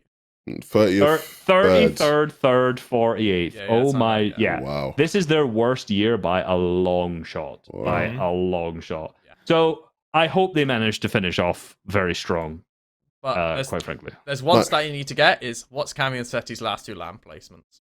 I know. First and second, There baby. you go. That That's means all we third need. this season, guaranteed, right? Yeah, Surely. yeah. The thing is, Yeah. This Cami's- meta is their meta. Yeah, this meta is that meta, and like we always, every single time we see season to season, like, hold on a second, Cami said they were winning games again. Oh, hold on a second, they qualified to do a cash cup. Like, when's the last time we've seen Cami and Seti in the top 5 for like an open qualifier of a dual cash cup? Like, I looked at this stat this year actually. It was maybe. May. So the last time they came top 3 or something, they came third in this like duo cash cup this time. And I just scrolled back. It was literally May was the last time they placed that high in an opens of a duo cash cup, which is insane. It's 5 months, 5 months. Yeah. I was wondering if that was a good or a bad thing, but you clarified it by saying 5 months. So. the fact that you asked that very specific question and that was the one stat I've ever looked at for a cash cup this year was quite funny. About so that means it's a duo that needs confidence, right? It's a duo that needs preparation. They've been playing a lot of scrims. The placements are there. Seems like they have a thorough understanding of the game. Where if you make it past opens, notably a very difficult part of. Tournament for Cami and Seti again doesn't mean the biggest thing, but if they're making it past opens with a single placement outside the top 10, something's looking correct. In the finals, they won 2 games as well. They're not going to come up with an elaborate strategy. It's just they're going to be solid and consistent, and I don't see how Cami and Seti don't place like at least top 5 in this LAN with the current situation. And again, the biggest question mark is what are other teams going to do around them? Like that is the one thing that's exploitable about them that could put them behind. But if I was a betting man, which I am, I would put Cami Seti over Chapantini any day at LAN. even after Absolutely. saying Chapantini might land on them. Well, that's the one case where that's not True. That, This is a that's very where- interesting that's match. where This could be Chapantini- foreshadowing. Now, Mhm, yeah, mhm. like if Chap and Teeny do pull the trigger, Cammy said you're cooked, but it's just whether or not for them is that worth the risk for them to do that? Because Cammy said it, after getting absolutely fucking pummeled by a French team, By console players. by console French players, surely you would have put in the time to adapt and work onto some other things, right? Because that is definitely something that's probably looming in the back of my mind, right? Like a lot of people, when I said that thing last week, they're like, "Oh my god, you piece of shit! Teams are gonna con them now." Yeah. Like, come on, like teams know they're smart enough to realize the opportunities around them, right? Cameron said he realized that as well. Like they would have practiced something or they would have prepared something for that situation as well. So it is always going to be a risk for anyone to do that.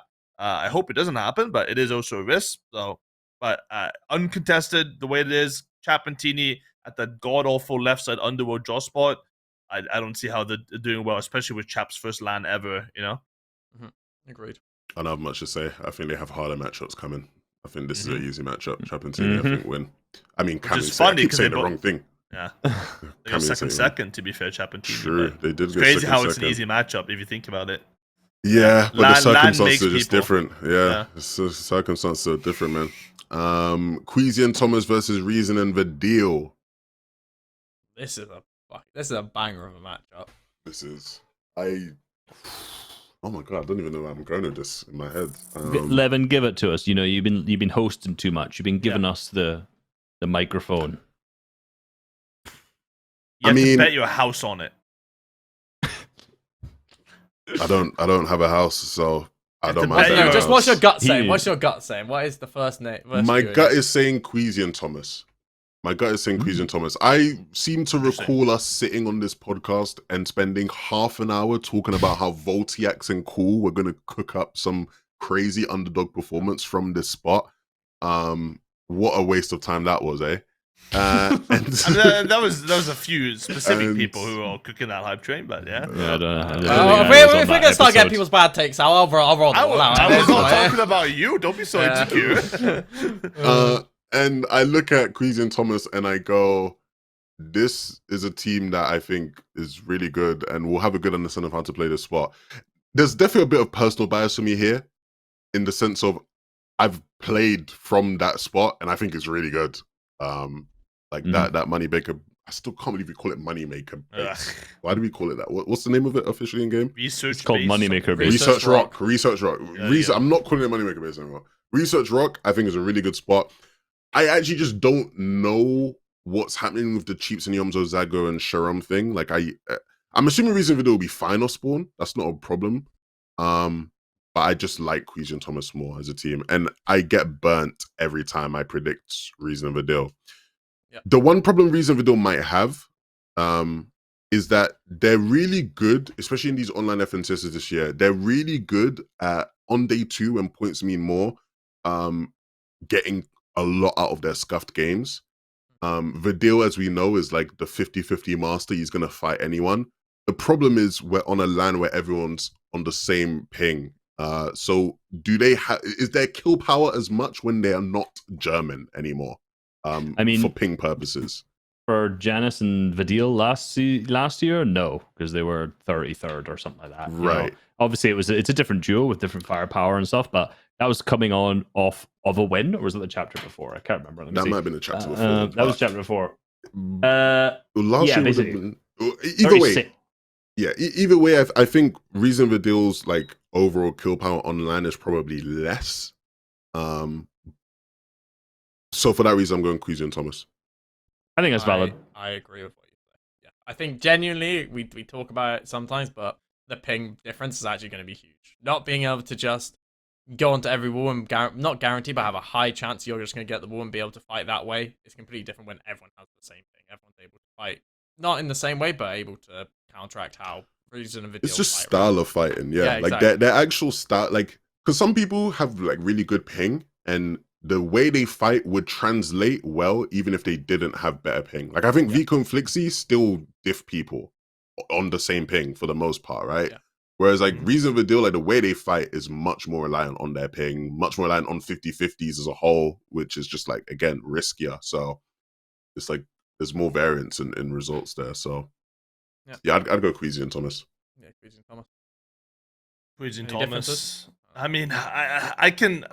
I feel like there is a world where Reason Video just place them. I'll place them. Like Queasy and Thomas have a bit of a dud. Like I mean that I'm not fully convinced by that spot.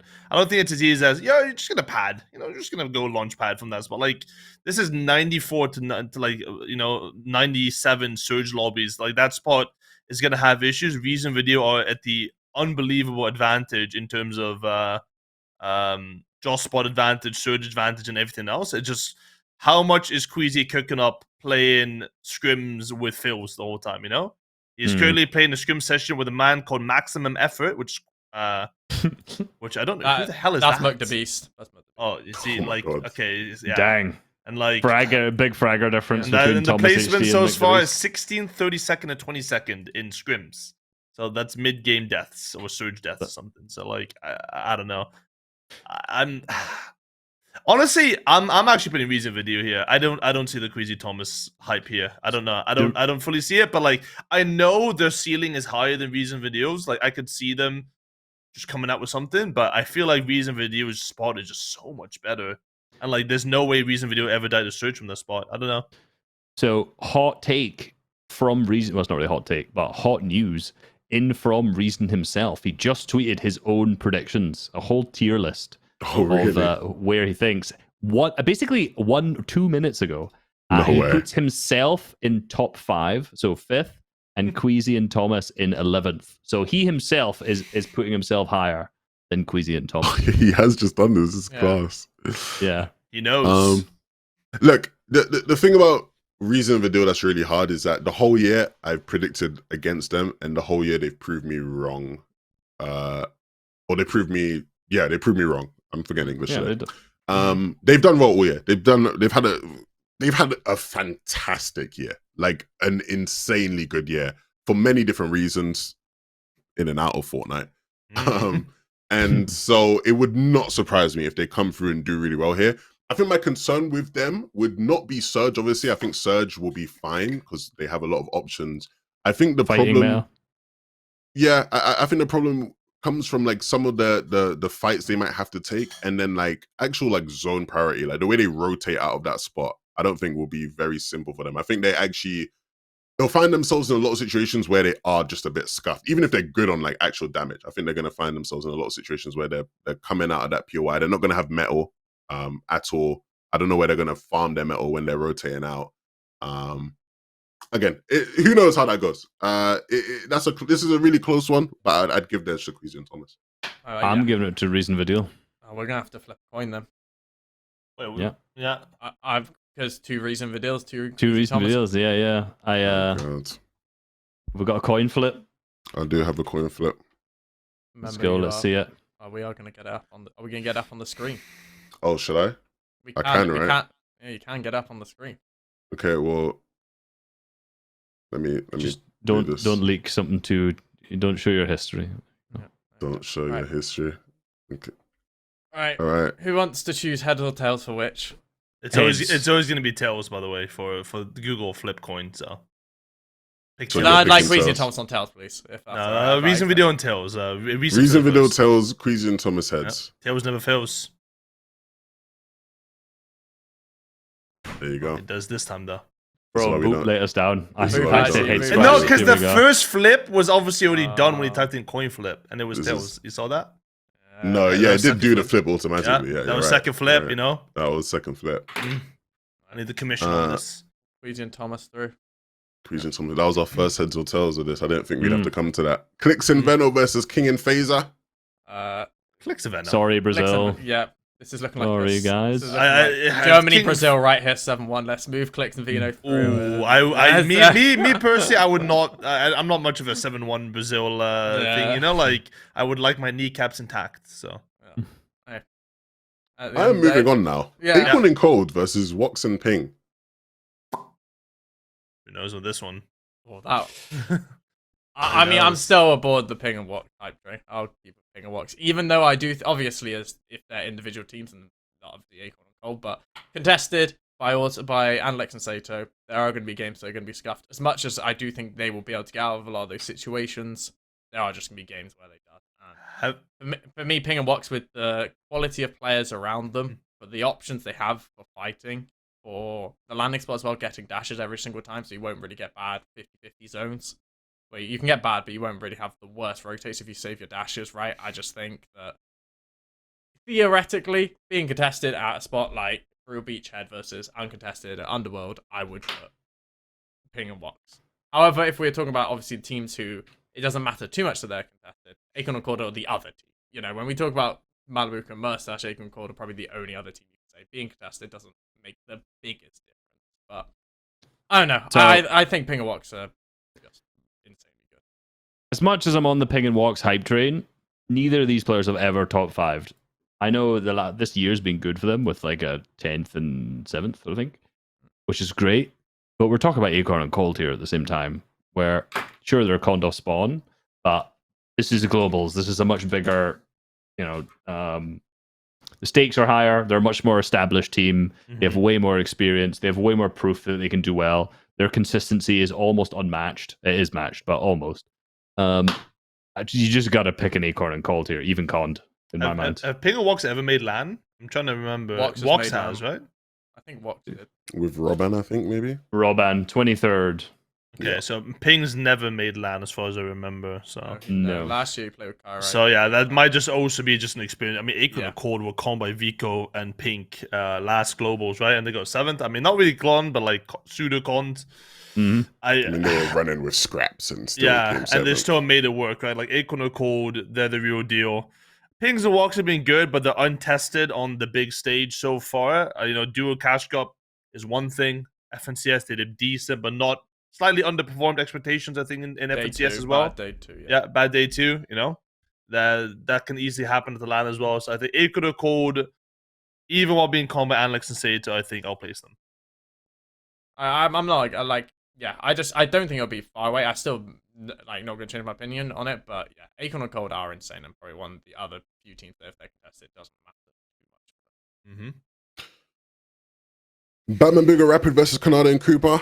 This I'd is give the edge to Batman Booger and Rapid myself here. I love Canada and Cooper. I love watching them play, but it is Batman Boo and Rapid. They have been for the past few months the second best team on NA, and it's just the second best team on NA versus what you'd probably say like third or fourth best team on NA. So it's like very close, but Batman Boo and Rapid for sure. Agreed. I don't have anything to say except for this. One of those right there. For the Let's, audio listeners, yeah. Yeah. Don't know what that is. Don't know what Peter that Bomb is. Poyo Some versus sort of Booger and gang Aviv. sign. Peter Bomb Uh, Poyo, man. Peter Bomb Poyo. Yeah. Sorry, Unfortunate. Boogs. Sorry, Booger. But Peter Bot. Yeah, there's a new king in town, buddy. There's a new king in No town. Poyo either. Mm. Go. Yeah. Yeah. Vico and Flixie versus Richo and Reet. This is very funny because we talked Mhm. about this. OP Uh, contested, Conned, Yeah, yeah. we thought this might be the Reckless Railways battle. And obviously Vico, when he was on the podcast last season, talked about this matchup himself. What do we reckon it's going to be based off of their situations at the Global Championships, my friends? Vico Flicks, you just have so much loot, so much room, better metal, better positioning mid-map, the chance of a forecast tower. Richard Reed have Epic Muzz, but that's pretty much all that they have. Vico Flixie, just the form has been too good. I doubt them last duo cash. I was like, yeah, this is gonna figure out some shit. They won the tournament. Vico Flixie have been to LAN before as well. Like Richard Reed have is also, but like there's not gonna be like LAN jitters or anything. They've proven that they've been the best team in EU in this last season and now this season as well. The best team in EU. I don't see how Richard Reed outplays them. There's nothing that can go wrong for Vico Flixie. Like realistically. I think As it's much, still like, yeah. as There's much, but nothing that can go wrong. Clip Bobby. this, That's ready, a clip wild sentence. I to mean, say. 0 ticks of Surge in the grand final is like what changed. Like I don't not know. getting forecast every game and not being able to they don't get forecast. 500. Yeah, no but then, mobility. like, Yeah. even if it goes wrong, like Forecast. I don't think they really mind fighting Bryson Bolt. Like I don't think they care that But, much, right? but in a no mobility meta, trying to get up that hill is a pool. You are The actually yeah. Here's you my are- expert analysis: just build. just build true. Yeah, just full top. Yeah. No, I do agree with a lot of the things said about Vico and Flixie. Not that nothing can go wrong, but the best Yeah. team they are the best team in the EU. Anytime we ask questions of them, they prove us wrong. They go, you know what, we'll figure out the solutions, and they do every single time, right? So I don't know if they're gonna go forecast as much as you say. I think there's probably a world they don't, but still, even that, I feel like they're going to perform. And even Vico having... Did Flixie go LAN before? Yeah. Let me see. I think believe he so. went to Invitational now with Gripey. I feel like I've seen him at LAN. The Flexi Globals, 12th. Who do you play with? Not bad. Yeah, Gripey. So it was it wasn't 11th, Gripey. It wasn't 11th in Invitational. uppers, 11th in uppers, and then 12th in. Oh, so they both have good as finals. well. Good, It's pretty good, yeah. performances on LAN. Yeah. So it's Pretty like, good. yeah, for me, Vico and Flixie. But obviously, Richard and Ree, I think, if you like the way you're describing them, Reese, when it comes to like low ground, and if you're a team who's towards the top of the leaderboards, you're most time going to be height teams. You're going to have better teams who are fighting for height, right? Because you are, especially from like minor regions. If you're having to win an FNtasia to qualify, a lot of the time you are going to be getting a lot of wins and by playing height. So I feel like if they're that consistent on low ground, they can perform in saying well top 10, even if they have a really good 2 days top 5.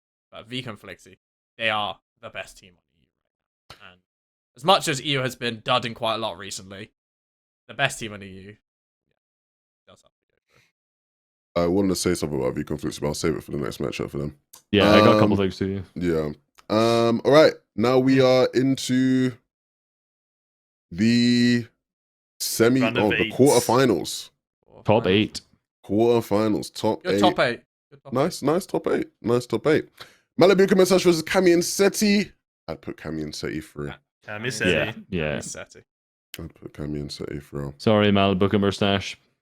It's But you are just conned. it's kind of a shame to me with how this year's gone for Malibu Mustache. It's kind of a shame that they're landing at Restored. They've been at Yeah, like the weird power choice. gods. You know what I mean? Yeah, like, they've been at the Yeah. best spots all year. And even though things haven't been like smooth sailing for them at the best spots, like they probably should have done better this year with the spots they've landed at. To end it off at Globals, at Restored, Conned, it just feels a bit, Ooh. yeah.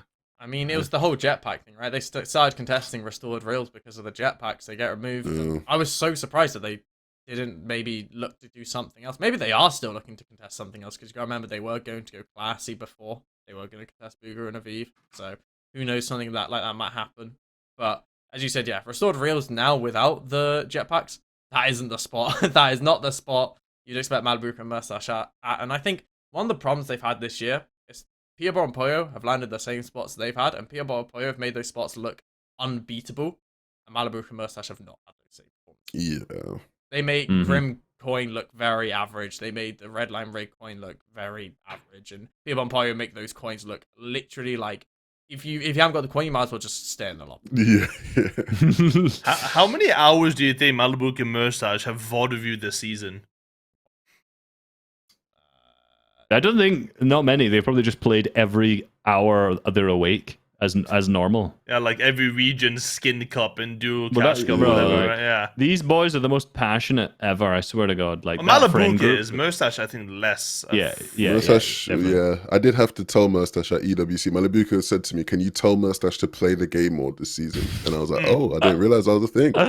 No. And then Mustache says that Malibuka plays too much Dota. So apparently they're both Oh. they're both not grinding apparently. But I think both of them they're the type of players who are learning through trial and error rather than vodding. Yeah. And that's worked for them their whole careers. So Mhm. if you told me they haven't vodded at all, I wouldn't be like, "Oh, I'm just can't predict them to do well anymore." You know, it's not that. They're like the example of the, when people ask, like, how do I get good at Fortnite? And you're like, mate, if you just play solo ranked for 15 hours a day, you'll be an insane fighter. And like Malibu and Mustache are the tournament equivalent of that, where it's like, if you just play every tournament ever, you guys would be insane by the end of it. And if you're not doing that, you play like tons of ranked and all of these other stuff with your friend group that's always on, you'll be insane. And and here we are. Yeah. So like VOD reviewing doesn't really fall into it, does it? No. Anyway, yeah. Yeah. Cami and Seti. I think Cammy said it easy. Yeah, I'm with you on that one. Queasy and Thomas versus Clicks and Veno. I'm going Clicks and Vino Veno. versus Yeah, it's a Easy. Clicks and Veno. I know. Next time, Bano. Yeah, I'm going Clicks and Veno. Bano wins this one. Mhm. Acorn Cold versus Batman Booger and Rapid. Close. My heart wants me to go Acorn and Cold, but Batman Booger and Rapid should do. Oh, it's messed up. Oh god. Okay, yeah, Batman Booger and Rapid should do better. I mean, Acorn and Cold. So I wanted to say this before when we were talking about Acorn and Cold when you guys were talking about Woks and Pings. I feel, and I get this feeling with a couple teams every season. I feel sometimes we overcook, and I feel sometimes we do too much.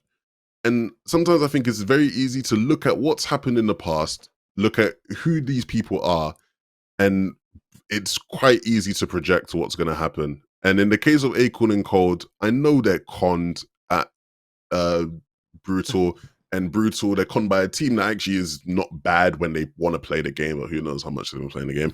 And Brutal might not look like the best spot to split, and it's awkward to split and run from that. So it's just, I don't think it matters too much for Acorn and Cold. Like, I just don't really think it matters. I think they've been in worse situations in the past and have done better. And they. I was going to quick say, like, because I know you're going to end up saying Acorn and Cold, right? Where do you think Acorn and Cold place, and where do you think Batman, Booga, and Rapid place? Because that, I think, is just... No, yeah, I think Acorn and Cold's top 10, but I think Batman and Booga... Sorry, I said Batman and Booga. I said Batman, Booga, and Rapid, sorry. Batman, Booga, and Rapid can and should probably top 5. Yep. And that's like the difference. So, like, I would pick Batman, Booga in this matchup. I could also see a world where Acorn and Cold outplays them. Just because I think Acorn and Cold are like gonna do what Acorn and Cold do. I don't think there's much to say that they wouldn't now. I think the game. I think this lobby won't even be like the hardest lobby they've played, or they won't feel like. I feel like I don't think surge thresholds in globals will be like as crazy as maybe you probably expect them to be, like just off the bat, right? Because of how many lower region teams are in the lobby.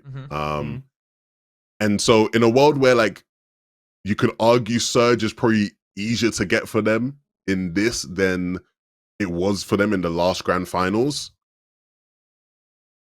why don't they just top 10 again? I don't know why they don't. I think on 2 points of that, right? Firstly, no mobility, no DMRs, no trading plants or anything.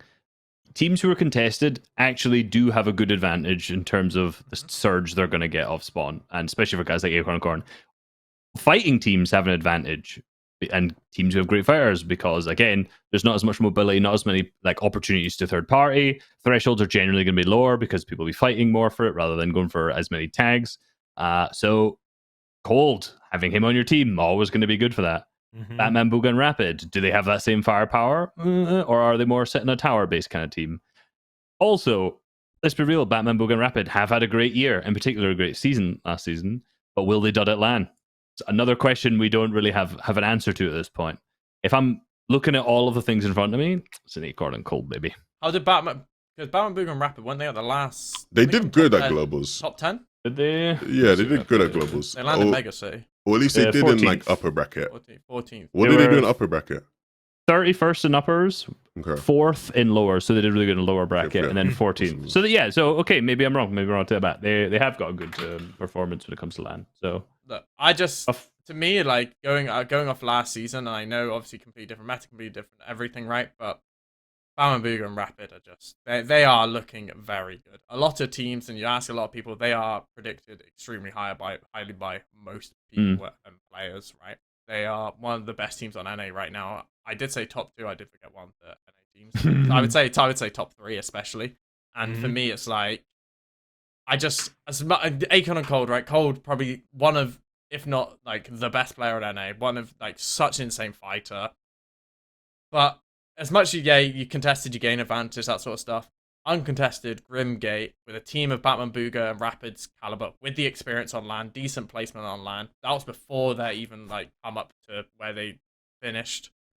I think Batman, Booga. Right.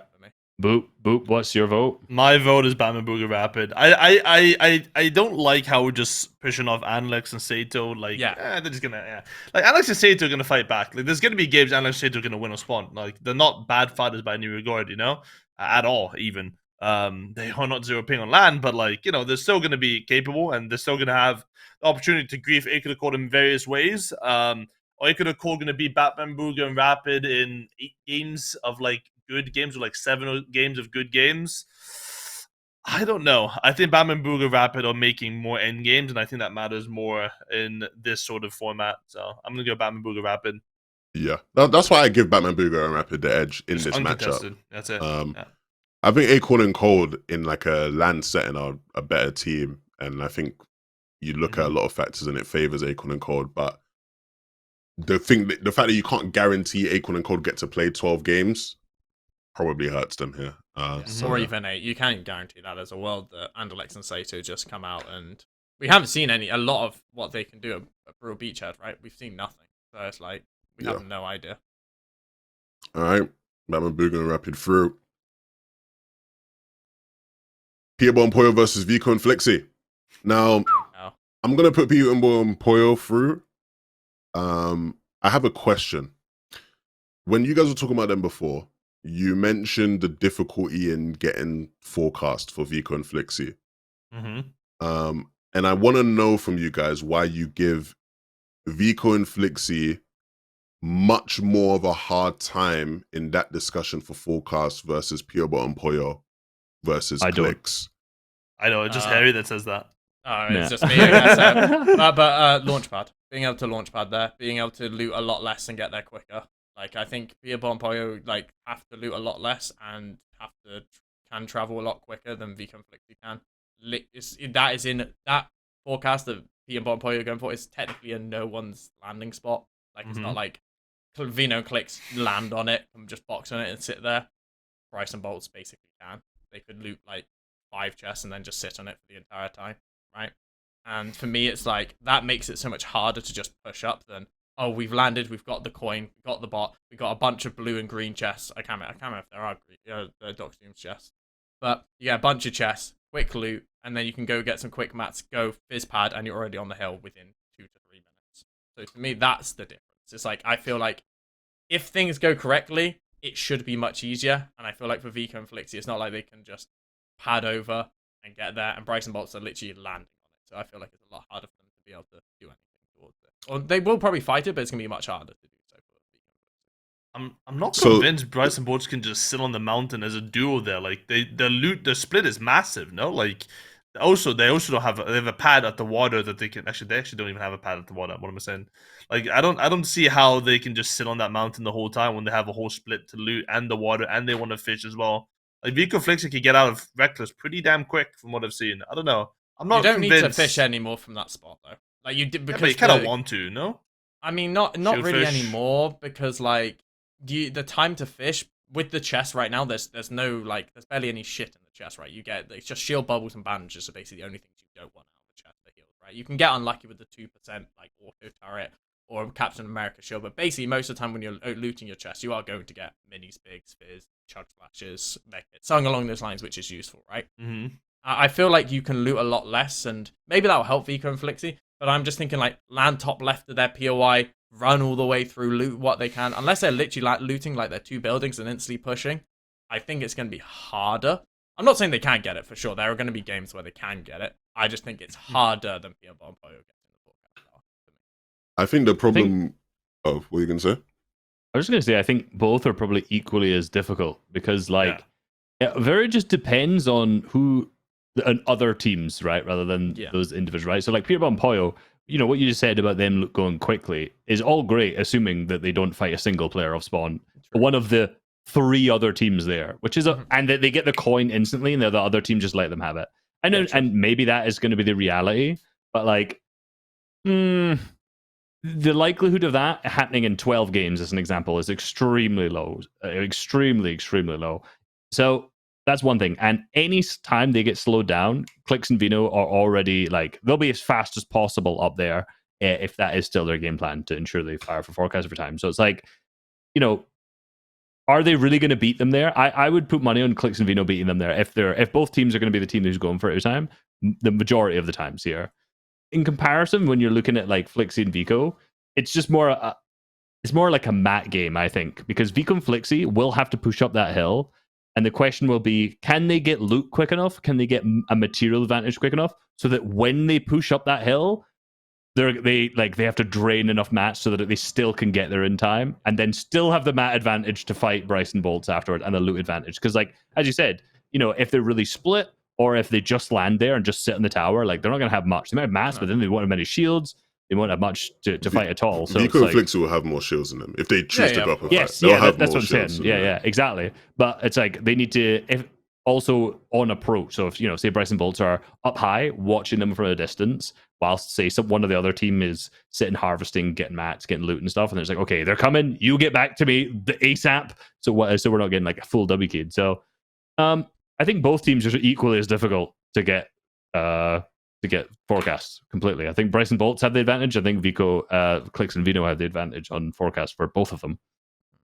Yeah, Vico, Veno and Clicks get there faster. If Veno and Clicks want to play for forecast, they get there faster than Peterborough and Poyo. They 100% get there faster. And they can get there faster with more shields and mats than Peterborough and Poyo can.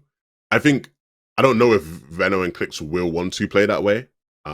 If I'm basing it off of what I know behind the scenes, I don't think they will play for it every game.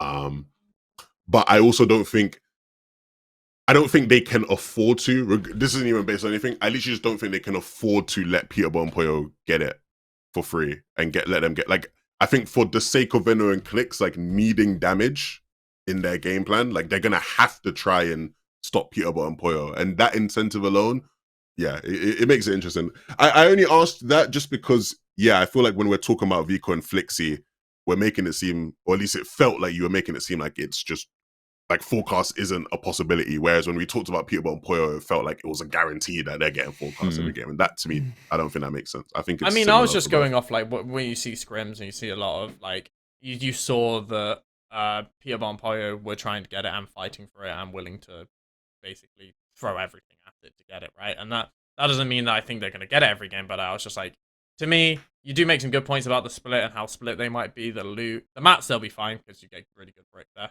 So you get really good brick, really good wood. You'll be 1k mats plus the god metal actually at the I don't know what that place is called, by the bunker. You know, the spot where you get like the little bits of metal, like the piles of metal where you can get like 50 metal quick. Yeah. I don't know. I just think this is a lot harder for Vico. Not a lot harder, but it's harder for them. But I understand like your points about obviously Vino Clicks can get up there if they want to very quickly.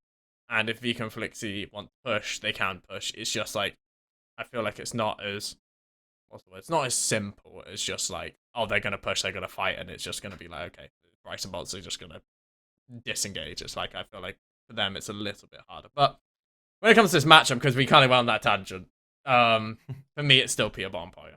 I still think Peterborough and Poyo with the coin. We talked about the coin, with the option for forecast, with the option for bunkers, with surge off spawn if they want to get it, if they don't want to go forecast. I just think I don't know. I just think it's like they've been the best team this year in this global championships. It's hard for me to hard for me to say Vico and Flixie. It's a hard for me. I'm saying Vico Flixie. I'm not gonna lie, I have absolutely no idea. I've like this is a tough. Yeah, I'm putting you on the spot because I'm going Peterborough and Poyo. So you are. I'm gonna go Vico and Flixie. Do I want to know? Because in my mind, I'm like, can Peterborough and Poyo win potentially with like say 6 games off spawn with coin forecast? And then I go maybe. And maybe. And that's just assuming they have 6 games, right? If there's 6 games on day 2, then yes. Yeah, and Vico and Flixie, I'm like, they'll have a plan cooked for this. Whether they're going forecast or whether they're allowing Bryson Bolts to go for it, they will have a plan cooked. Yeah. Fuck it, I'm going Peterborough and Poyo.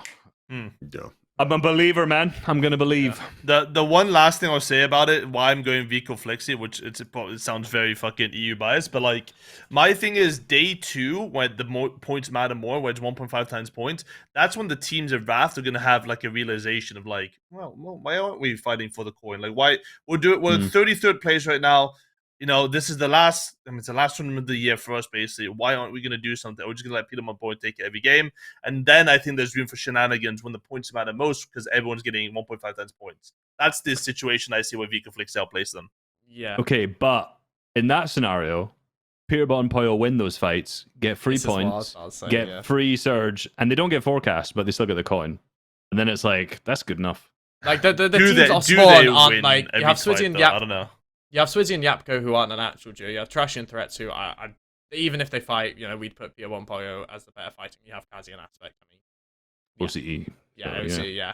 So it's like it's not like they're fighting. We're talking about a team who's bad at fighting. This is the best fighting team. Well, probably this year. It's like it's just been the best team. But it's also a spot where it's like it's kind of semi-low material fights, right? You're not reforming like a big brick thing and getting 300 mats instantly, right? Like you're playing 100 mats maybe, unless you get siphon mats. I don't know. I think there's a lot. They landed like Grim Gate. Yeah, like Grim Gate. Yeah, literally, that was Grim Gate. Yeah, but like Grim Gate is so different because there's no one around. I mean, there's not. I think there's a lot that can go wrong. I mean, I think 90% of the time it's Peter One Pollo here. I see that scenario playing out. I don't know. I feel like that's happening. That's why my pick is that. I think that's a hard matchup. I think I agree with Boop in that there's more that can go wrong for Pure One Pollo. I just don't see it going wrong for Pure One Pollo. Agreed. All right, semi-finals. Cammy and Seti versus Clicks and Veno. I know who Harry's going for this one. Yeah, Clicks and Veno. For me, Clicks and Veno, I think that, as I said earlier today, they could have easily won last FNCS. And when the way they are going to play the game is a little bit different, they might get a bit, as we talked about the forecast, and they might not have the options to play as much Storm or things like that in certain zones. I mean, when Veno is on his form, I don't think there is a better player. Like, he is just, if you watch them play and you listen to their comms, whenever you watch streams, Veno is on, this is the best I've seen Veno in a long time. And when you're talking about that in comparison to Cammy and Seti, who obviously really good meta for them, really good understanding of how to play, grinding a lot, but as we've touched on for the whole year, this isn't Seti's peak. This is not as Cammy has been good, but Seti has had some bad. Isn't grinding as much, isn't playing the noble sessions. And when you have Clicks and Veno who are going to be looking to play a very easy and consistent game, for me it's like Clicks and Veno. We'll talk about it later, but yeah, for me, Clicks and Veno. You got to remember this isn't solos though. No, I know. I know there's Clicks. This is a duo FNCS. Of course, but still, if you want to touch on like Surge, I think the way they play for Surge is, I know Cammy and Seti do have an easy game with the position they can take for Surge, but I think, well, I touched on everything we've already talked about Clicks and Veno. On top of the fact that Veno is on insane form, and on top of the fact that I think they have a really nice spot they can play from, which far zones aren't the end of the world. Also with their Storm playing, they do, which I don't think as many teams do as could, right? So yeah, I just. So I think on this one, if Cammy and Seti didn't have such a stinky year, I would definitely put them over it. But it's hard. I can't believe I'm saying this as a Cammy Seti lover. I would put Clicks over, but I think the benefit of playing for Forecast is it's a win-win situation for Clicks and Veno. If they get there first, they can hold Peterbot and Pollo for tags and for damage. And even if Peterbot and Pollo are psychoing the shit out of it and they get up to you, you can just disengage and be like, I get some tags, I get some Surge. Now we go, play the rest of the game out. You know what? We went for Forecast. They have the coin. They're going to beat us in that fight. We go. And if they don't, then they get Forecast. I'll be honest, I don't think they can disengage from that fight. You think they can disengage? I don't think Peterbot and Pollo let them disengage under any circumstances. To the ocean again, banned from scrims? I mean, I guess if it's that extreme, then yes, they can disengage. Yeah. But like, I think you struggle to even disengage that hard, just because like if you're Veno and that, you go back, but then like the teams, like what's that team on the west from like OC or whatever, like there's gonna be teams around behind Resign and Damo. Yeah, like there's gonna be teams around that make disengaging harder, and on top of that, I don't think Peterbot and Pollo will let you disengage as much as they can. But I hear what you're saying. Depends if you let them get close. There's a pad there, like. Yeah, but like you're like the way that plays out from what we saw when they did fight them for it, like Peterbot and Pollo can force their way up there. Yeah, like you can just run and force your way up with like a couple hundred brick, which they get because there's like God brick there on the way up. Fair enough. I'll still go Clicks and Veno, I think. I am going Clicks and Veno as well. Yeah. Yeah, just Cammy and Seti too stinky of a year for me to. Yeah. And the thing is, Cammy said he's getting fourth. That's a question. And then I would have put, so for me, we'll touch on it a bit, but I think Cammy and Seti for me were my top three if I was doing predictions. I still think they'd be up there, but I still think Clicks and Veno are above. Like I think, it is like it's not like Kami say like they're easily a top 4 team, if not. Well, they should be top 5ing from the way the game's played, from this meta we're in, from the Surge meta we're in, or how like their early game should be. They should be top 5 and top 10. Below top 10, and it's a complete dud. Yeah. I'm saying top 5 for Kami City. Yeah. 5th place is what they get. I agree with top 5 for Kami and City. I think Kami and City are more of a safe pick to top 5 than Clicks and Venner, but I think Clicks and Venner have the potential to win FNCS. They should like top 4 Clicks and Venner guaranteed. Yeah. Like it would be an underperformance if they did, because like they've just been solid the whole year, so the whole 2 seasons. Yeah, I'd go Clicks and Venner as well. It's hard for me. I'm trying to think. Would Kami and City beat any of the other 2? No. Probably not. I'm a Booger Rapid. Maybe I'd have more confidence in them. Yeah, I'd go Clicks and. What's happened to EU, man? What has happened? I just realised we're gonna have like Venom's a European. There's a true. Oh yeah, we said this is the EU duo. Yeah, fucking put Clicks and Venner through. Fucking EU duo. Italian and UK. And yeah, and the EU coach. Norwegian Yapper. Yeah, there we go. It's hard for me. I honestly, it's hard for me to say. And it's Clicks and Venner are going through because all 3 of you said them, but it is hard for me to pick. A part of me wants to pick Kami. Didn't know you were a fencer. That's it. That's not what I thought of you. I'm not a fencer. It's just like I think both of them are good for different reasons. I think Kami and City, the game is easier for them. I think this style just suits them so well, and it's like the only thing that can go wrong for Kami and City in my head is that they make some sort of mistake in early game, or they get Conde too. And make a mistake in early game is not happening because it's Kami and City. So the only thing that can go wrong for them is getting Conde too, which is like, yeah, it's possible, but it's one of those things that is, are they going to get surprised? I don't know. I don't think that's happening realistically, but who knows? Batman Booga and Rapid versus Peterborough and Pollo. Peterborough Pollo. Peterborough and Pollo. Are we just going to say they're going to win this whole tournament now? I think we Keith are going to just say they're going to win, unfortunately. I think that's how this is going. Yeah, I'm on the Batman Booger and Rapid hype train. I don't know. Like, I just think there is they are. You could argue they've been maybe not more consistent, but like the way they play is less. What's the right word of phrase? Best way of phrasing this?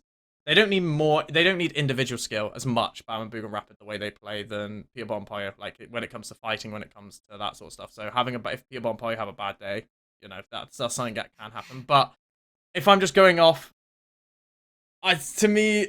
This is the top 3, basically. This is probably top 3 or top... I mean, we got top 4 probably bang on, to be honest. But I'll just stay with Batman Booger and Rapid. I'll just self-farm it. I'll go Batman Booger and Rapid. Place higher. You're fighting yourself here, brother. No, I know. I was thinking about it in my head, and I said as soon as like the jetpacks moved, my top 3 was Clicks and Vino, Kami City, Batman Booger and Rapid. And I'll just stick where I still think Batman Booger and Rapid.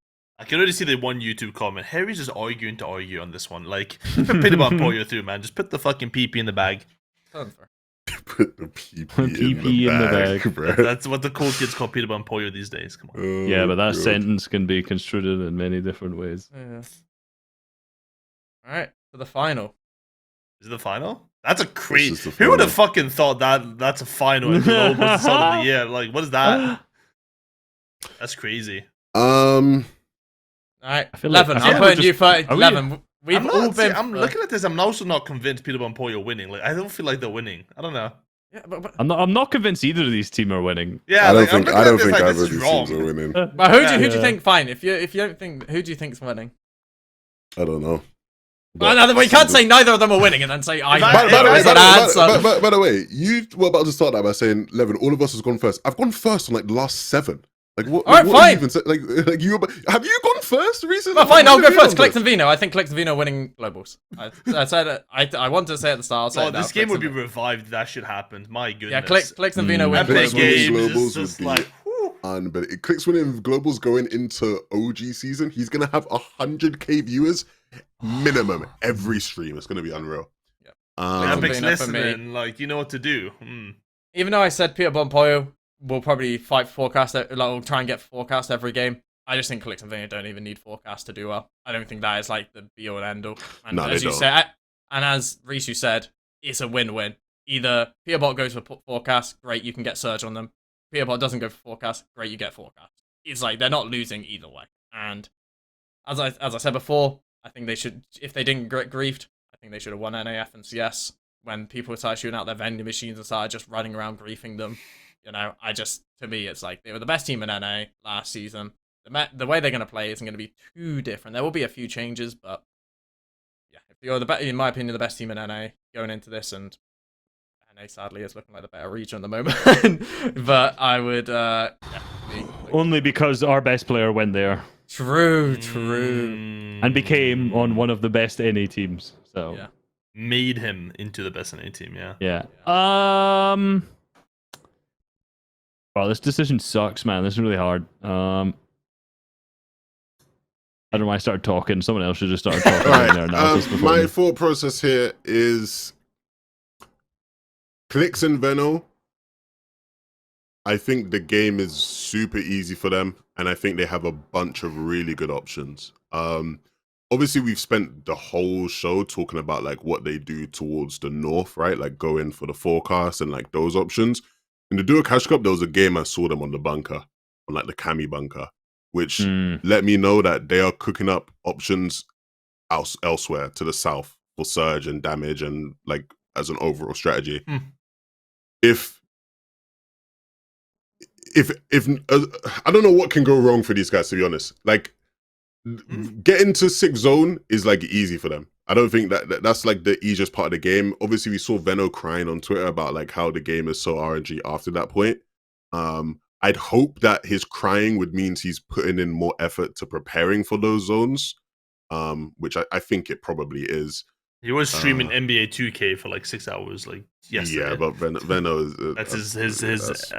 He's Veno's primed up. He's been playing phenomenally, like Harry has so kindly mentioned all throughout today. And so I think genuinely they are a contender to win the whole thing. I look at Peterbot and Poyo on the other hand, and I go, they are the best team this year. They're the best duo in this lobby. They have the best coin. They will get forecast a lot of games. I don't see any negatives there. And they have Surge from being conned by an OCE team. They have Surge, or they can get Surge easily. I don't think they'll struggle there. I mean, the problem for Peterbot and Poyo is, as we've highlighted, there's a lot out of their control. There's a lot out of their control. I think what happens off spawn, even though I don't think they really die off spawn ever, what they leave with game to game can vary. And that puts them in a situation where like they might be forced to play out games they don't want to play out.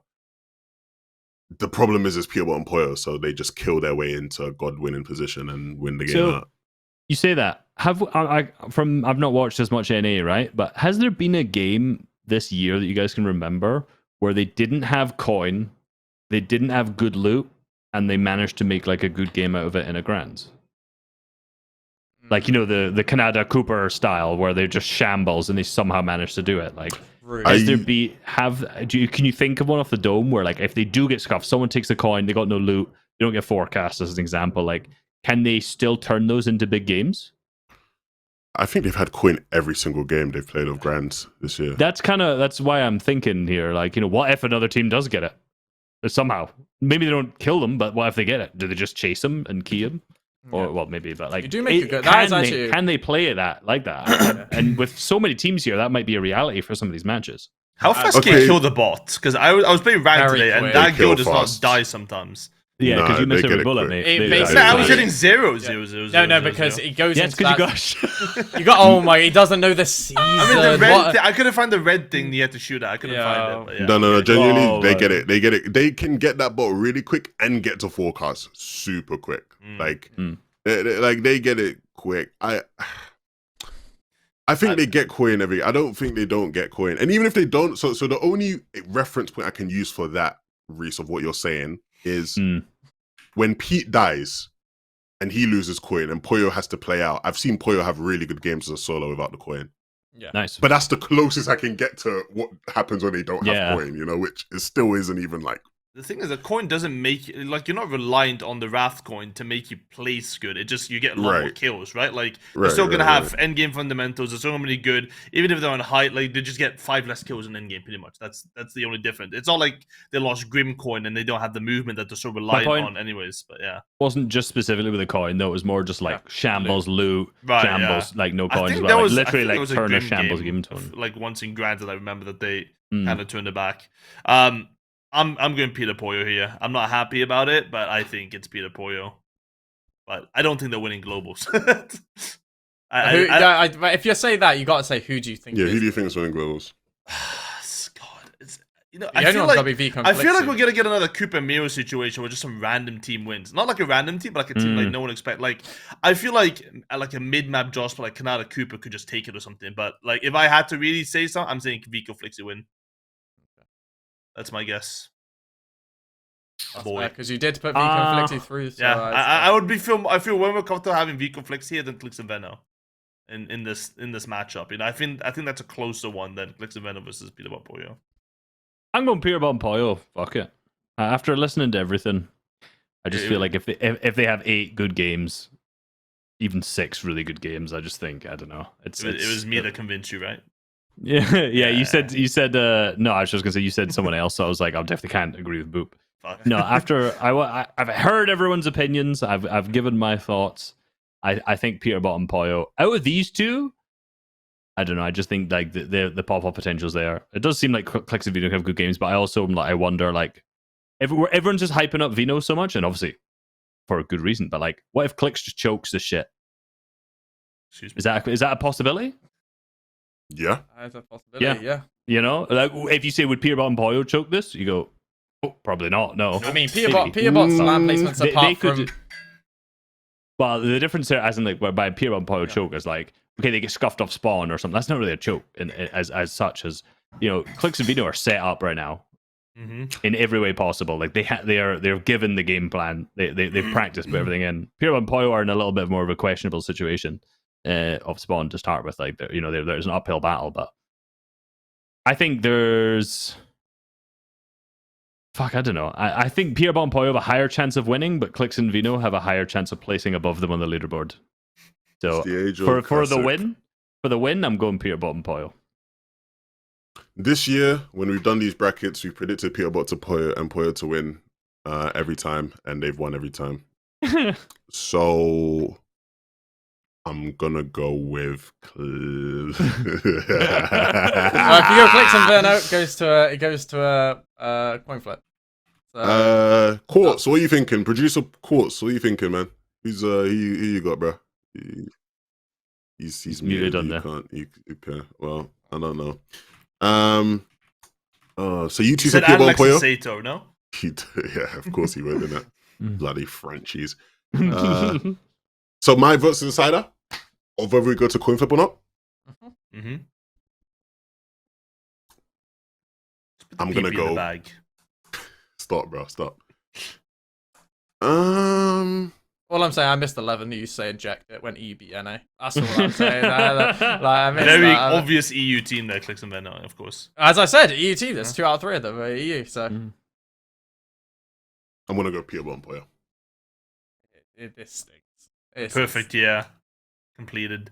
Yeah, if they do this, it is the perfect year. It is the best. It is as close as I think anyone will get to like the golden road. I like Boop. I don't think they're gonna win. I think they'll come second. Who do you think is gonna win then? I think it'll be a random team or not random team, but like it'll be one of the like teams that's in like the top.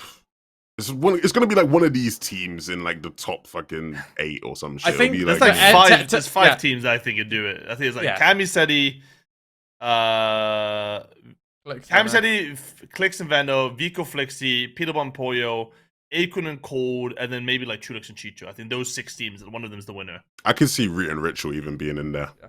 I can see Root and Ritual being in like first place going into game 10 or 11 or some shit, The listeners want to know. The listeners want to name a name of a duo. We're not gonna say a random. So I said Via Clicks. You said Vico Flixie. Reese and Levin. We need a name. We just did a whole ass prediction for 3 hours, and now we I have still- other winners than the yeah. one we picked. It's crazy. I Well, swear, yeah, but if it's you'd like- if you'd asked me before this, I would probably give you a more solid answer than I have now. You know what? Fucking Zagun Shalom. No, they're not winning it. Let's be realistic. It's Haman and Calgamer. No. You know, I'm gonna go Cammy and say I was about to say that. Oh no, my it's somebody days! That is Safe no. bet. Feels like a Wait, Camby City win, doesn't it? All of a sudden, like now that we've talked it now out. that we like, look at it. yeah. Now I feel the Pierre Gourom in my veins. All of a sudden. I mean, Can't believe it when you get matchups. You Just- say just, another you team, know- you you go know back what like, you wait, wanna say. actually, I want to choose this team. It's like you could have No, said that but- before. You could say Cammy City was Save before. us but from I the did. I YouTube did. I comments, said I couldn't decide between Cammy and City and Clicks and Venno. I'm more saying that there's someone below me who said Clicks and Venno when he's a Cammy City fan. So, firstly, I think there's a higher chance that Clicks and Vino outplace Camion City. There's a huge chance that Camion City does, in my I agree. opinion. I fully agree. But Yeah, I think there's a higher chance that Camion City wins than Clicks and Vino wins. I agree as well. It's like it's just one of those teams where they could either do amazing or they could do awful. So, and it's weird. If this is so this got to be like the hardest predictions we've ever done. Yeah. This Like, is the bracket I feel least good about that we've had. yeah. I agree. I don't know. I feel like the top 4 was good. I felt like the top 4 was basically what do you not? Nah, Yeah. I mean, no, Vico Flex yeah. deserve top 4 there. I think this is the way the bracket played out.